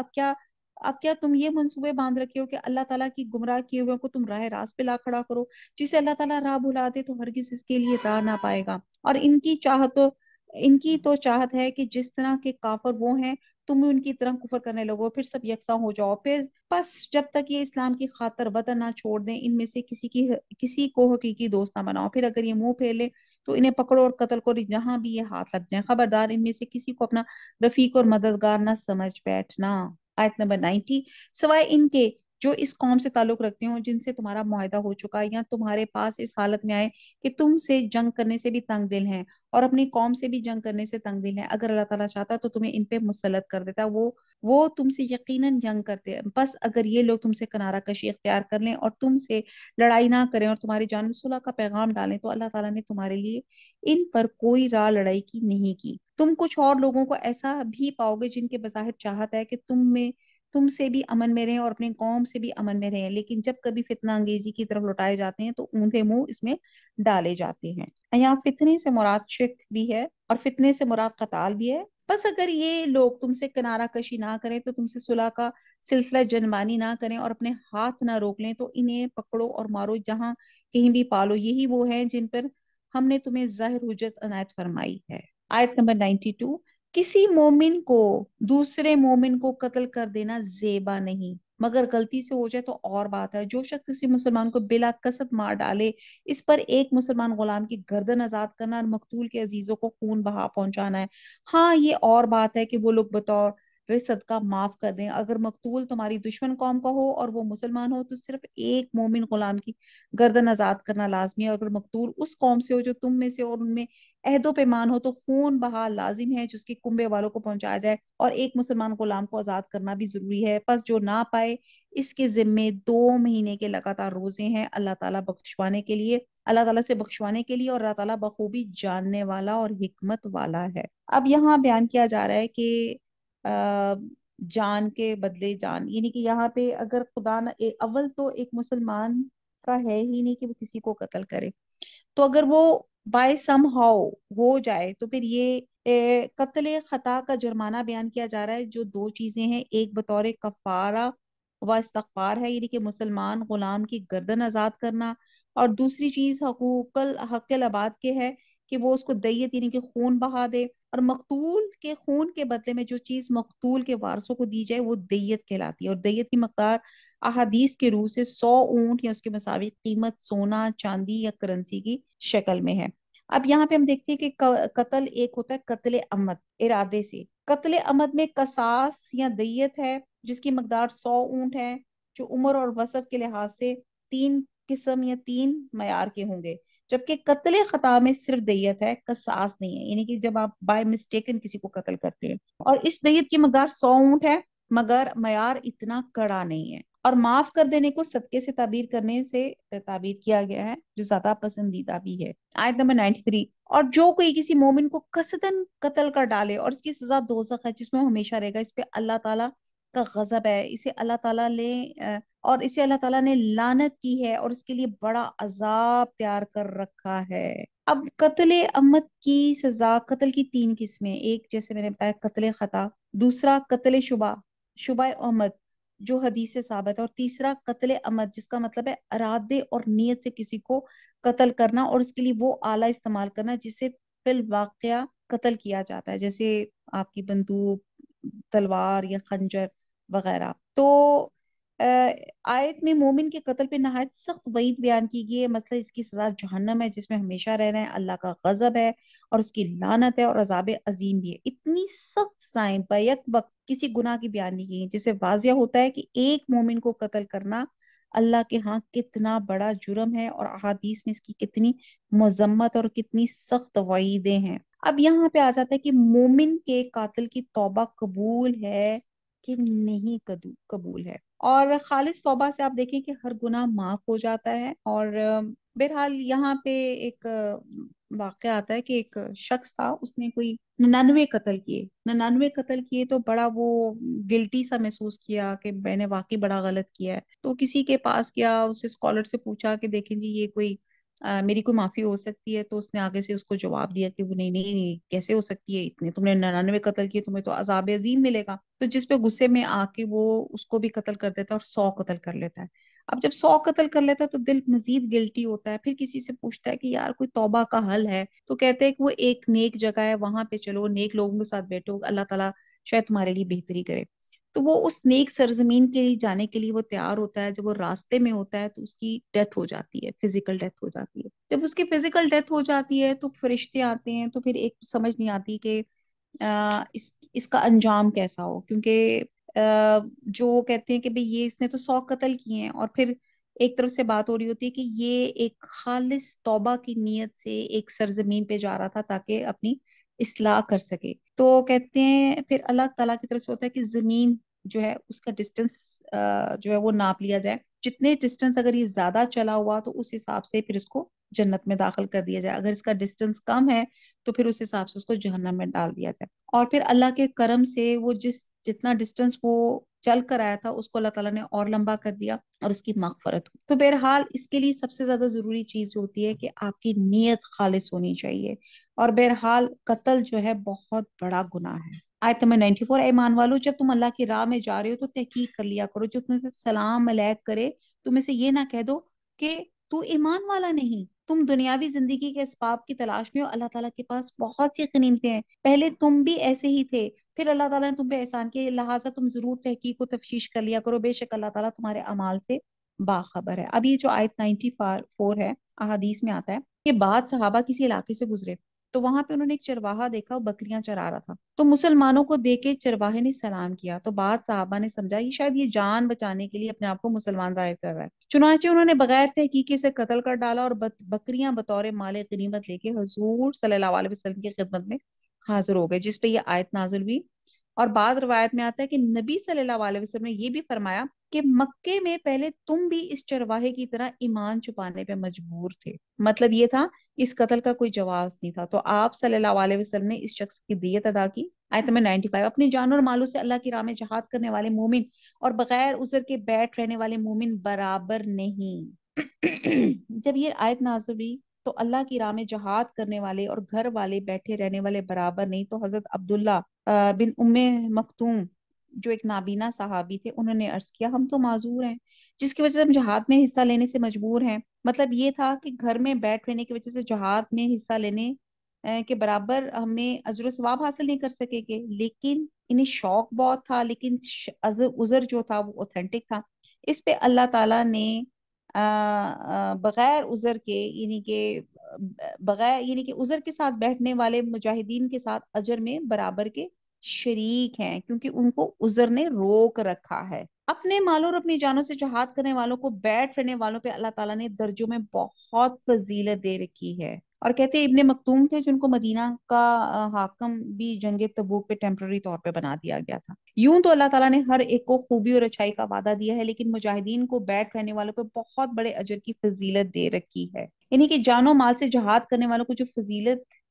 حاصل ہے، جہاد میں حصہ نہ لینے والے اگرچہ سے محروم ہیں، تاہم اللہ تعالیٰ نے دونوں کے ساتھ بھلائی کا وعدہ کیا ہے، اور کیونکہ عام حالات میں جہاد فرض عین نہیں فرض کفایہ ہے، یعنی کہ کچھ لوگ اگر کر لیں تو وہ لوگوں کی طرف سے یہ حق ادا ہو جاتا ہے، اور اپنی طرف سے مرتبے کی بھی اور بخشش کی بھی اور رحمت کی بھی اللہ تعالیٰ بخشش کرنے والا اور رحم کرنے والا ہے۔ جو لوگ اپنی جانوں پہ ظلم کرتے ہیں، جب فرشتے ان کی روح قبض کرتے ہیں تو پوچھتے تم کس حال میں تھے، یہ جواب دیتے ہم اپنی جگہ کمزور اور مغلوب تھے۔ اب مسلمانوں کی قوت ایک جگہ مجتمع کرنے کے لیے ہجرت کا نہایت تاکیدی حکم مسلمانوں کو دیا جا چکا تھا، اور ایسے موقع پہ ہجرت اسلام اور اسے گریز کفر کے مترادف قرار دیا ہے۔ اس سے پتہ چلتا ہے کہ دارالکفر سے ہجرت کرنا فرض ہے، جہاں اسلام کی تعلیمات پہ عمل کرنا مشکل ہو اور وہاں رہنا کفر اور اہل کفر کی حوصلہ افزائی کا باعث ہو، یعنی کہ یہاں پہ ہجرت کا کنسپٹ بیان کیا گیا ہے کہ اگر آپ ایک جگہ رہ رہے ہیں اور آپ اسلامی تعلیمات پہ مطابق اپنی زندگی نہیں گزار رہے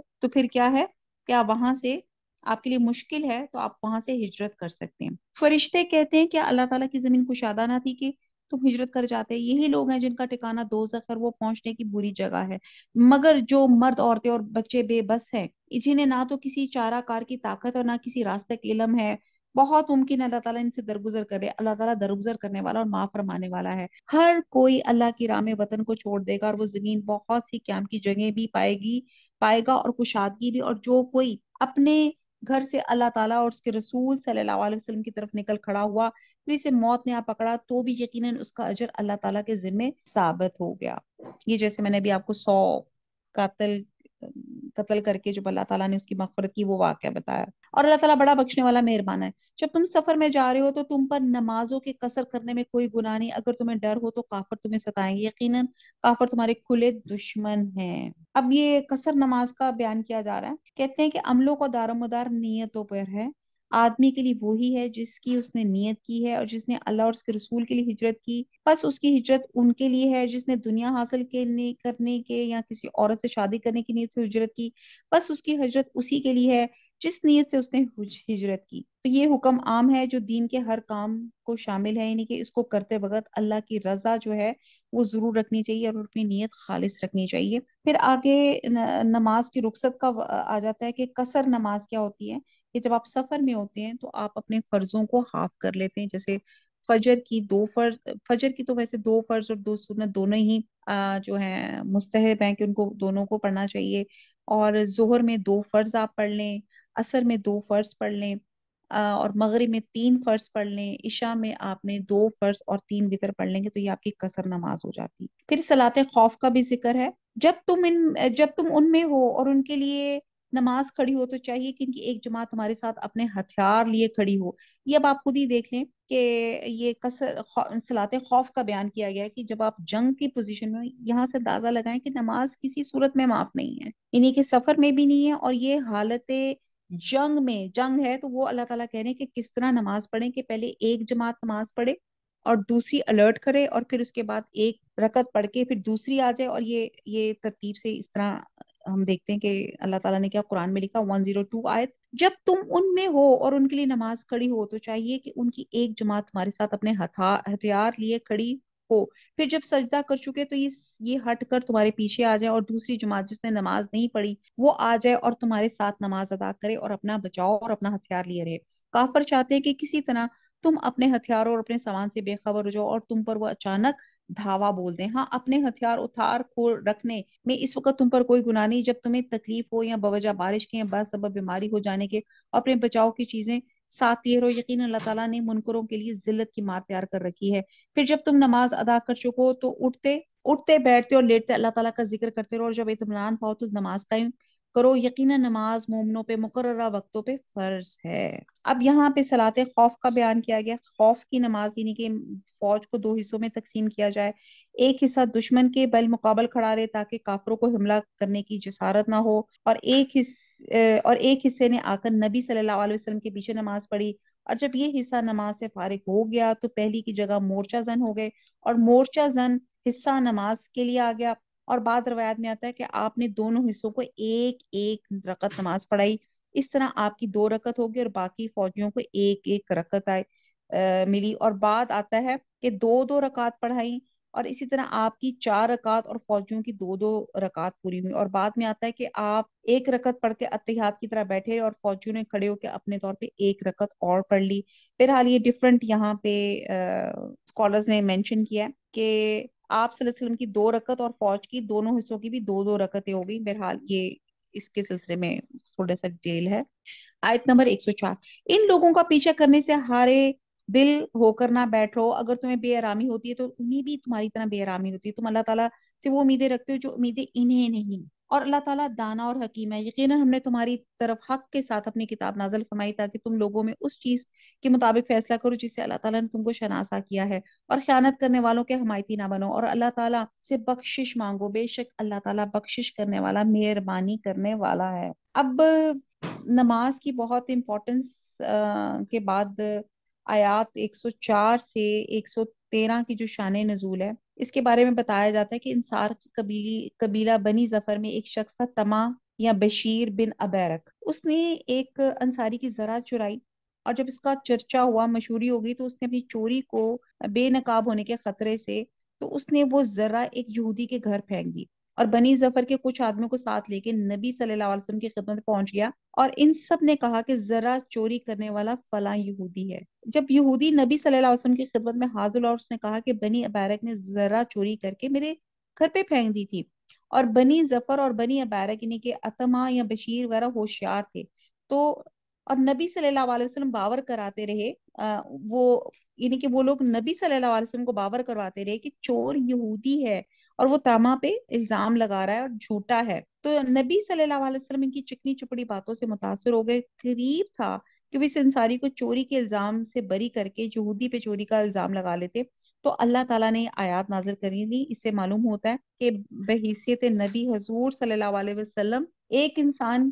ایک غلط فہمی میں پڑ سکتے ہیں، اور دوسرا یہ پتہ چلتا ہے کہ آپ عالم غیب نہیں ہیں، اور ورنہ آپ کی صورتحال فوراً واضح ہو جاتی ہے، اور تیسری یہ بات پتہ چلتی ہے کہ اللہ تعالیٰ اپنے پیغمبر کی حفاظت فرماتے ہیں، کہ اگر کبھی حق کے پوشیدہ رہ جانے میں اور ادھر ادھر ہو جانے کا معاملہ ہو تو اللہ تعالیٰ فوراً ان کو وارن کرتے ہیں، اصلاح فرما دیتے ہیں، جیسا کہ عصمت انبیاء کا تقاضا ہے کہ یہ وہ مقام میں عصمت ہے جو انبیاء کے علاوہ اور کسی کو حاصل نہیں ہے۔ آیت نمبر 106، اللہ تعالیٰ سے بخشش مانگو، بے شک اللہ تعالیٰ بخشش والا کرنے والا مہربانی والا۔ 107، اور ان کی طرف سے جھگڑا نہ کرو جو خود اپنی خیانت کرتے ہیں، یقیناً دغا باز گنہگار اللہ تعالیٰ کو اچھا نہیں لگتا، وہ لوگوں سے تو چھپ جاتے ہیں لیکن اللہ تعالیٰ سے نہیں چھپ سکتے، وہ راتوں کے وقت جب کہ اللہ کی ناپسندیدہ باتوں کے خفیہ مشورے کرتے ہیں، اس وقت بھی اللہ ان کے پاس ہوتا ہے، ان کے تمام اعمال کو گھیرے ہوئے ہے۔ ہاں، تو یہ ہو تم لوگ کہ دنیا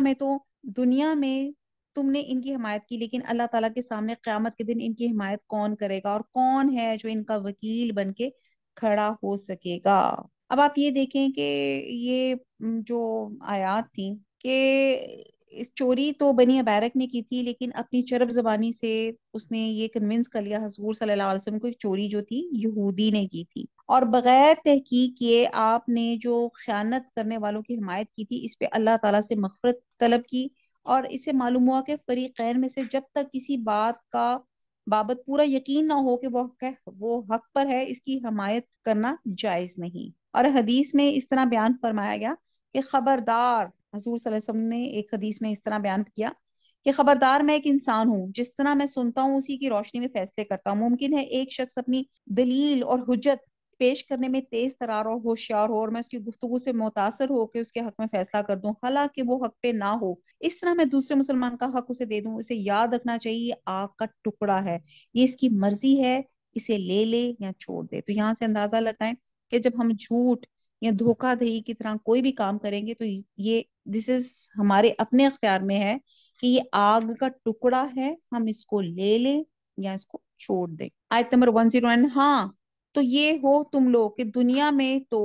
تم نے ان کی حمایت کی، لیکن اللہ تعالیٰ کے سامنے قیامت کے دن ان کی حمایت کون کرے گا، اور وہ کون ہے جو ان کا وکیل بن کے کھڑا ہو سکے گا۔ اور جو شخص کوئی بے برائی کرے یا اپنی جان پہ ظلم کرے پھر اللہ سے استغفار کرے تو اللہ کو بخشنے والا، مہربانی کرنے والا پائے گا، اور جو گناہ کرتا ہے اس کا بوجھ اسی پر ہے۔ اللہ تعالیٰ بخوبی جاننے والا اور پوری حکمت والا ہے۔ اور جو شخص کو گناہ یا خطا کر کے کسی بے کردہ گناہ کی ذمہ تھوپ دے، اس نے بہت بڑا بہتان اٹھایا اور کھلا گناہ کیا۔ اگر اللہ تعالیٰ کا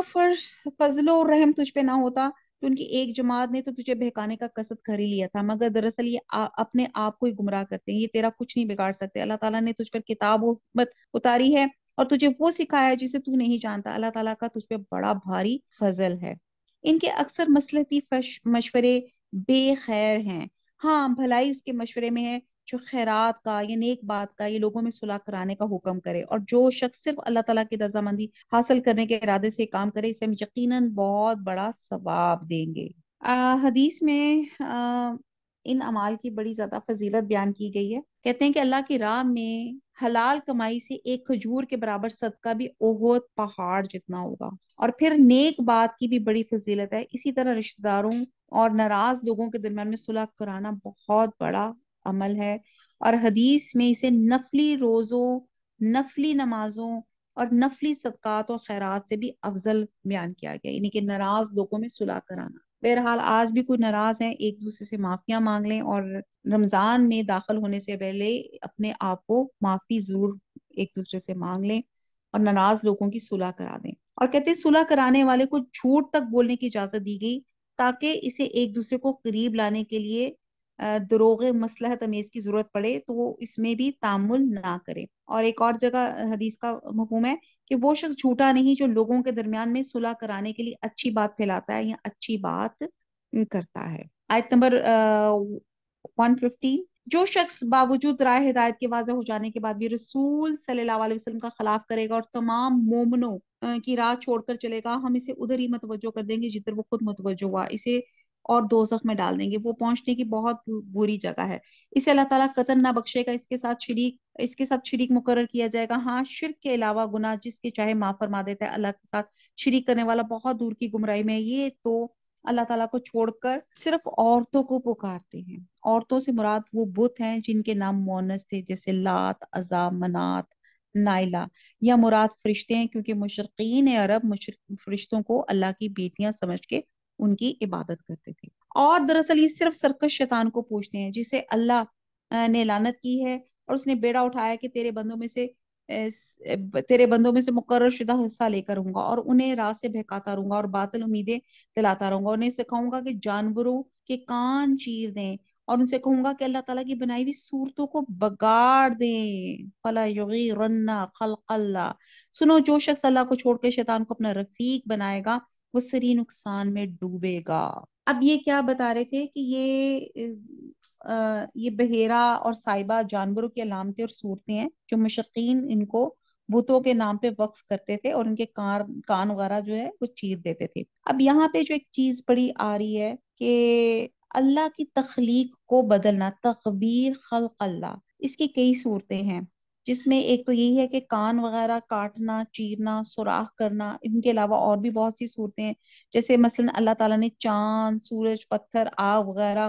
مختلف مقاصد کے لیے بنائے، لیکن مشرکین نے ان کی مقصد تخلیق کو بدل کے ان کو نعوذ باللہ معبود بنا لیا۔ اور تغیر کا مطلب ہے، تغیر فطرت ہے یا حلت اور حرمت میں تبدیلی ہے۔ جیسے اس تغیر میں آپ مردوں کی نسل بندی کر دیں، اور اسی طرح عورتوں کی جو لائگیشن کر کے ان کو اولاد پیدا کرنے کی صلاحیت سے محروم کرنا، یا میک اپ کے نام سے آپ کے آئی بروز کے بال لوگوں کو جو پلک کرنا، پھر یہاں آپ کو جو ٹیٹوز وغیرہ بنوانا۔ تو بہرحال یہ بہت سی چیزیں ایسی ہیں جو اسلام میں منع ہے کہ اللہ کی بنائی ہوئی تخلیق میں آپ تبدیلی کرنا۔ وہ ان سے زبانی وعدے کرتا ہے اور سبق باغ دکھاتا ہے، وہ کون؟ شیطان۔ اور سب مگر یاد رکھو شیطان کے جو وعدے ان سے ہیں وہ سراسر فریب کاری ہیں۔ یہ وہ لوگ ہیں جن کی جگہ جہنم ہے، جہاں سے انہیں چھٹکارا نہ ملے گا۔ اور جو ایمان لائے اور بھلے کام کرے، ہم انہیں ان جنتوں میں لے جائیں گے جن کے نیچے چشمے جاری ہیں، جہاں یہ عبدالآباد رہیں گے۔ یہ ہے اللہ کا وعدہ جو سراسر سچا ہے۔ کون ہے جو اپنی بات میں اللہ سے زیادہ سچا ہو؟ حقیقت حال نہ تو تمہاری آرزوؤں کے مطابق ہے، نہ اہل کتاب کی امیدوں پہ موقوف ہے۔ جو برا کرے گا اس کی سزا پائے گا اور کسی کو نہ پائے گا، اور جو اس کی حمایت و مدد اللہ کے پاس کر سکے۔ جو ایمان والا ہو، مرد ہو یا عورت ہو، اور نیک کمال کرے، یقیناً اسے ایسے لوگ جنت میں جائیں گے، اور کھجور کے شگاف کے برابر بھی ان کا حق نہ مارا جائے گا۔ با اعتبار دین کے اس سے اچھا کون ہے جو اپنا منہ اللہ کے حکام پہ دھر دے؟ وَمَنْ أَحْسَنُ دِينًا مِّمَّنْ أَسْلَمَ وَجْهَهُ لِلَّهِ وَهُوَ مُحْسِنٌ وَاتَّبَعَ مِلَّةَ إِبْرَاهِيمَ حَنِيفًا وَاتَّخَذَ اللَّهُ إِبْرَاهِيمَ خَلِيلًا۔ با اعتبار دین کے اس سے اچھا کون ہے جو اپنا منہ اللہ کے کام پہ دھر دے اور ہو بھی نیکوکار، اور ساتھ ہی یکسوئی والے ابراہیم کے دین کی پیروی کر رہا ہو، اور ابراہیم علیہ السلام کو اللہ تعالیٰ نے اپنا دوست بنا لیا۔ تو یہاں کامیابی کا معیار بیان کیا گیا کہ اپنے آپ کو اللہ کے سپرد کر دے، سرنڈر کر دیں، اور جس طرح حضرت ابراہیم علیہ السلام نے کیا تھا، اور جن کو اللہ تعالیٰ نے اپنا خلیل بنا لیا تھا۔ تو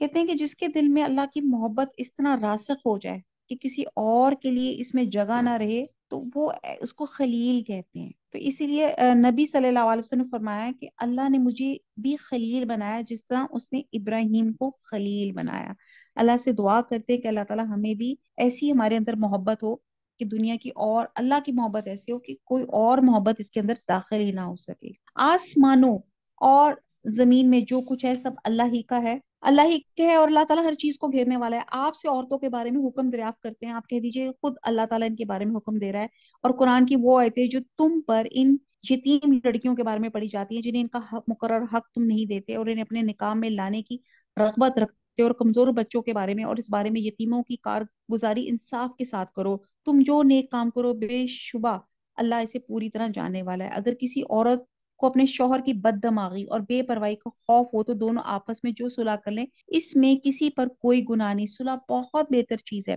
تمام ہر نفس میں شامل کر دی گئی۔ اگر تم اچھا سلوک کرو اور پرہیزگاری کرو تو تم جو کچھ کرو اس پہ اللہ تعالیٰ پوری طرح خبردار ہے۔ اب یہاں پہ پہلے بھی یتیم، اور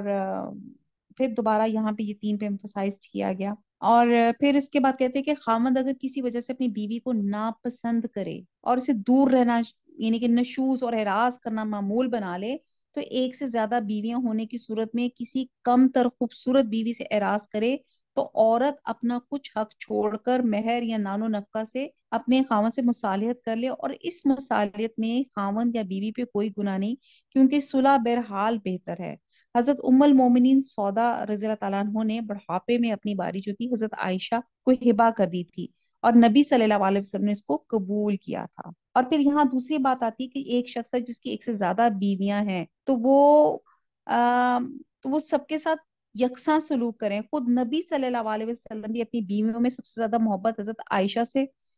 تھی، اور خواہش کے باوجود انصاف نہ کرنے سے مطلب یہی ہے کہ آپ کی، جیسے حضور صلی اللہ علیہ وسلم نے باقاعدہ اپنی بیویوں کی باریاں مقرر کی تھی، اور سب سے برابری کا سلوک کرتے تھے، لیکن دل میں کہتے تھے کہ دل کا جو ان کا محبت ہے وہ حضرت عائشہ سے زیادہ کرتے تھے، لیکن صرف حضور صلی اللہ علیہ وسلم کو ایگزیمپٹڈ ہیں۔ باقی یہ ہے کہ جس نے اگر بیویاں ہیں اور اگر ان میں برابری کرے، کیونکہ نبی صلی اللہ علیہ وسلم نے فرمایا کہ جس شخص کی دو بیویاں ہوں اور وہ ایک کی طرف مائل ہو، یعنی کہ دوسری کو نظر انداز کیے رکھے، تو قیامت کے دن وہ اس طرح آئے گا کہ اس کے جسم کا ایک حصہ یعنی کہ نصف ساقط ہوگا۔ آیت نمبر 129، تم سے یہ تو کبھی نہ ہو سکے گا کہ تم اپنی تمام بیویوں میں ہر طرح عدل کرو، گو تم اس کی کتنی خواہش و کوشش کر لو، اس لیے بالکل ہی ایک کی طرف مائل ہو کر دوسری کو ادھر لٹکتی بھی نہ چھوڑ دو۔ اگر تم نے اصلاح کرو اور تقوی اختیار کرو تو بے شک اللہ تعالیٰ بڑی مغفرت اور رحمت والا ہے۔ اگر میاں بیوی جدا ہو جائیں تو اللہ تعالیٰ اپنی وسعت سے ہر ایک کو بے نیاز کر دے گا۔ اللہ تعالیٰ وسعت والا، حکمت والا ہے۔ زمین اور آسمان کی ہر چیز اللہ تعالیٰ ہی کی ملکیت ہے، اور واقعی ہم نے ان لوگوں کو جو تم سے پہلے کتابیں دیے گئے تھے اور تم کو بھی حکم کیا ہے کہ اللہ سے ڈرتے رہو، اگر تم کفر کرو تو یاد رکھو اللہ کے لیے جو کچھ آسمانوں میں ہے اور جو کچھ زمین میں ہے اللہ بہت بے نیاز اور تعریف کیا گیا۔ اللہ کے اختیار میں ہے آسمانوں کی سب چیزیں اور زمین کی بھی، اور اللہ تعالیٰ کارساز کافی ہے۔ اگر اسے منظور ہو تو اسے اے لوگو وہ تم سب کو لے جائے اور دوسروں کو لے آئے، اللہ تعالیٰ اس پر پوری قدرت رکھنے والا ہے۔ جو شخص دنیا کا ثواب چاہتا ہے تو یاد رکھو اللہ تعالیٰ کے پاس تو دنیا اور آخرت دونوں کا ثواب موجود ہے۔ اللہ تعالیٰ بہت سننے والا اور خوب دیکھنے والا ہے۔ اے ایمان والو، عدل و انصاف پہ مضبوطی سے جم جانے اور خوشنودی مولا کے لیے سچی گواہی دینے والے بن جاؤ، گو وہ خود تمہارے اپنے خلاف ہو یا اپنے ماں باپ کے یا رشتہ دار عزیز کے۔ وہ شخص اگر امیر ہو یا فقیر ہو تو دونوں کے ساتھ اللہ کو زیادہ تعلق ہے، اس لیے کہ تم خواہش نفس کے پیچھے پڑ کر انصاف نہ چھوڑ دینا۔ اور اگر تم نے کج بیانی یا پہلو تہی کی تو جان لو کہ جو کچھ تم کرو گے اللہ تعالیٰ اسے پوری طرح باخبر ہے۔ یہاں پہ بہت زیادہ انصاف پہ سٹریس کیا گیا ہے۔ کہتے ہیں کہ ہر حال میں عدل کرنا چاہیے اور اس میں اللہ کی رضا سب سے پیش نظر ہونی چاہیے، اور اگر عدل و انصاف میں ہمارے والدین، ہمارے قریبی رشتہ دار بھی آ رہے ہوں تو ہم نے صرف عدل کو اہمیت دینی ہے۔ اور پھر چوتھا پوائنٹ آ جاتا ہے کہ کسی مالدار کو اس کی تونگری کی وجہ سے رعایت نہ کرو، اور کسی تنگ دست کے فکر سے خوف مت کھاؤ، کیونکہ وہی جانتا ہے کہ ان دونوں کی بہتری کس میں ہے۔ اور نمبر 5واں، فیصلے میں خواہش نفس، عصبیت یا دشمنی نہیں آڑی آنی چاہیے، اور جس کو کہتے ہیں نا انصاف کے ساتھ فیصلہ ہونا چاہیے۔ حضرت عبداللہ بن رواح کی بابت آتا ہے کہ رسول صلی اللہ علیہ وسلم نے انہیں خیبر کے یہودیوں کے پاس بھیجا کہ وہ وہاں جا کے پھلوں اور فصلوں کا تخمینہ لگا کے، تو یہودیوں انہوں نے رشوت کی پیشکش کی تاکہ وہ کچھ نرمی سے کام لے، تو انہوں نے فرمایا اللہ کی قسم میں اس کی طرف سے نمائندہ بن کر آیا ہوں جو دنیا میں مجھے سب سے زیادہ محبوب ہے، اور تم میرے نزدیک سب سے زیادہ ناپسندیدہ ہو، لیکن اپنے محبوب کی محبت اور تمہاری دشمنی مجھے اس بات پہ آمادہ نہیں کر سکتی کہ میں تمہارے معاملے میں انصاف نہ کروں۔ یہ سن کر انہوں نے کہا کہ اسی عدل کی وجہ سے آسمان اور زمین کا یہ نظام قائم ہے۔ آیت نمبر 136، اے ایمان والو، اللہ تعالیٰ پر، اس کے رسول صلی اللہ علیہ وسلم پہ اور اس کتاب پہ جو اس نے رسول صلی اللہ علیہ وسلم پہ اتاری ہے اور ان کتابوں پہ جو اس سے پہلی اس نے نازل فرمائی ہے ایمان لاؤ۔ جو شخص اللہ تعالیٰ سے اور اس کے فرشتوں سے اور اس کی کتابوں سے اور اس کی رسولوں سے اور قیامت کے دن سے کفر کرے تو وہ بہت بڑی دور کی گمراہی میں جا پڑا۔ اور جن لوگوں نے ایمان قبول کر کے پھر کفر کیا، پھر ایمان لا کے پھر کفر کیا، پھر اپنے کفر میں بڑھ گئے، اللہ تعالیٰ یقیناً انہیں نہ بخشے گا اور نہ انہیں راہ ہدایت سمجھائے گا۔ بعض اسکالرز نے اس سے مراد یہود لیے ہیں۔ یہود جو تھے حضرت موسیٰ علیہ السلام پہ ایمان لائے لیکن حضرت عزیر کا انکار کیا، پھر حضرت عزیر پر ایمان لائے تو حضرت عیسیٰ کا انکار کیا، پھر کفر میں بڑھتے گئے حتیٰ کہ حضرت محمد صلی اللہ علیہ وسلم کی نبوت کا بھی انکار کیا، اور بعد نے اس سے مراد منافقین لیے گئے ہیں۔ تو بہرحال منافقوں کو، آیت نمبر 138، منافقوں کو اس امر کی خبر پہنچا دو کہ ان کے لیے دردناک عذاب یقینی ہے، جن کی حالت ہے کہ مسلمانوں کو چھوڑ کے کافروں کو دوست بناتے پھرتے ہیں، کیا ان کے پاس عزت کی تلاش میں جاتے ہیں؟ تو یاد رکھیں عزت تو ساری کی ساری اللہ تعالیٰ کے قبضے میں ہے، یعنی کہ عزت کا جو ہے وہ کافروں کے ساتھ دوستی میں نہیں ہے، یہ تو اللہ کے اختیار میں ہے۔ وہ عزت اپنے ماننے والوں کو عطا فرماتا ہے۔ سورہ فاتر میں آتا ہے کہ جو عزت سب کی سب اللہ ہی کے لیے ہے، جو عزت کا طالب ہے تو اسے سمجھ لینا چاہیے کہ عزت سب کی سب اللہ کے لیے ہے۔ اور فرمایا سورہ منافق میں، یعنی کہ وہ نفاق کے ذریعے سے اور کافروں سے دوستی کے ذریعے سے عزت حاصل کرنا چاہتے ہیں، درا حال کہ یہ طریقہ ذلت اور خواری کا ہے، عزت کا نہیں ہے۔ آیت نمبر 140، اللہ تعالیٰ تمہارے پاس اپنی کتاب میں یہ حکم اتار چکا ہے کہ تم جب کسی مجلس والوں کو اللہ تعالیٰ کی آیتوں کے ساتھ کفر کرنے اور مذاق اڑاتے ہو تو سنو، اس مجمع میں ان کے ساتھ نہ بیٹھو جب تک کہ وہ اس کے علاوہ اور باتیں نہ کرنے لگے، اور نہ تم بھی اس وقت انہی جیسے ہو، یقین اللہ تعالیٰ تمام کافروں اور سب منافقوں کو جہنم میں جمع کرنے والا ہے۔ اب یہاں بتایا جا رہا ہے کہ ان مجلسوں پہ مت بیٹھو جہاں پہ اللہ کی آیات کا مذاق اڑایا جا رہا ہے، ورنہ تم بھی گناہ میں برابر کے شریک ہو گئے۔ حدیث میں آتا ہے کہ جو شخص اللہ اور یوم آخرت پہ ایمان رکھتا ہے وہ اس دعوت میں شریک نہ ہو جس میں شراب کا دور چل رہا ہو، اور ان مجلسوں میں جہاں اللہ اور اس کے رسول کے احکامات کا مذاق اڑایا ہو جیسے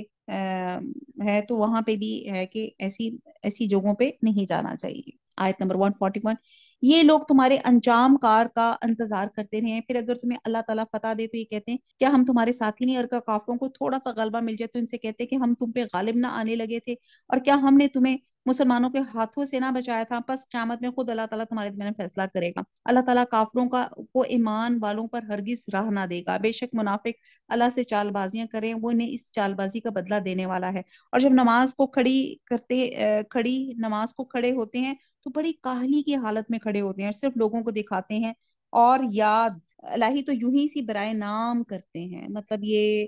ان کی نمازیں جو ہوتی ہیں خشوع خضوع سے خالی ہوتی ہیں۔ حدیث میں آتا ہے نبی صلی اللہ علیہ وسلم نے فرمایا یہ منافق کی نماز ہے، یہ منافق کی نماز ہے، یہ منافق کی نماز ہے، کہ بیٹھا ہوا سورج کا انتظار کرتا رہتا ہے یہاں تک جب سورج شیطان کے دو سینگوں کے درمیانی کے غروب کے قریب ہو جاتا ہے تو اٹھتا ہے اور 4 ٹھونگے مار لیتا ہے۔ آیت نمبر 143، وہ درمیان میں ہی معلق ڈگمگا رہے ہیں، نہ پورے ان کی طرف نہ صحیح طور پہ ان کی طرف، جسے اللہ تعالیٰ گمراہی میں ڈال دے تو اس کے لیے کوئی راہ نہ پائے گا۔ اے ایمان والو، مومنوں کو چھوڑ کے کافروں کو دوست نہ بناؤ، کیا تم یہ چاہتے ہو کہ اپنے اوپر اللہ تعالیٰ کی صاف حجت قائم کر لو؟ منافق تو یقیناً جہنم کے سب سے نیچے کے طبقے میں جائیں گے، ناممکن ہے کہ تو ان کا کوئی مددگار پالے۔ ہاں، جو توبہ کر لے، اصلاح کرنے، اللہ تعالیٰ پہ کامل یقین رکھیں، خالص اللہ ہی کے لیے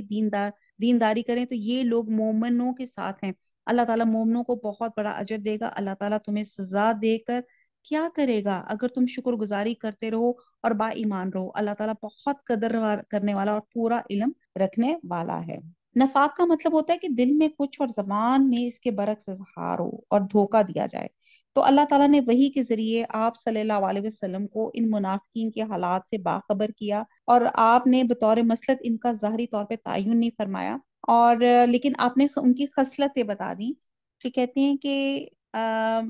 جس میں 4 خصلتیں ہوں گی وہ خالص منافق ہوگا، اور جس میں ان میں سے کوئی ایک ہوگی اس میں نفاق کی ایک خصلت ہوگی یہاں تک کہ اسے چھوڑ دے، اور وہ خصلتیں یہ ہیں کہ جب اس کے پاس امانت رکھ پائی جائے تو خیانت کرے، جب بات کرے تو جھوٹ بولے، جب کوئی عہد کرے تو اسے پورا نہ کرے، اور جب جھگڑے تو حق و ثواب سے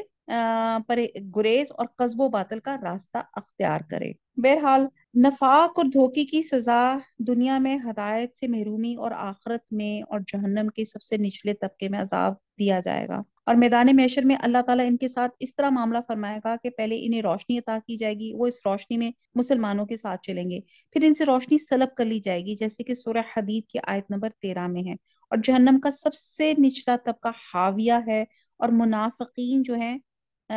وہ وہیں پہ رکھے جائیں گے۔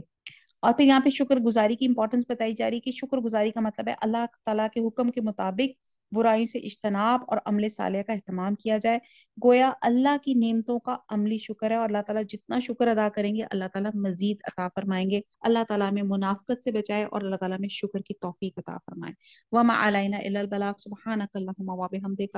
نشہد لا الہ الا انت، نستغفرک ونتوب الیک۔ والسلام علیکم ورحمۃ اللہ وبرکاتہ۔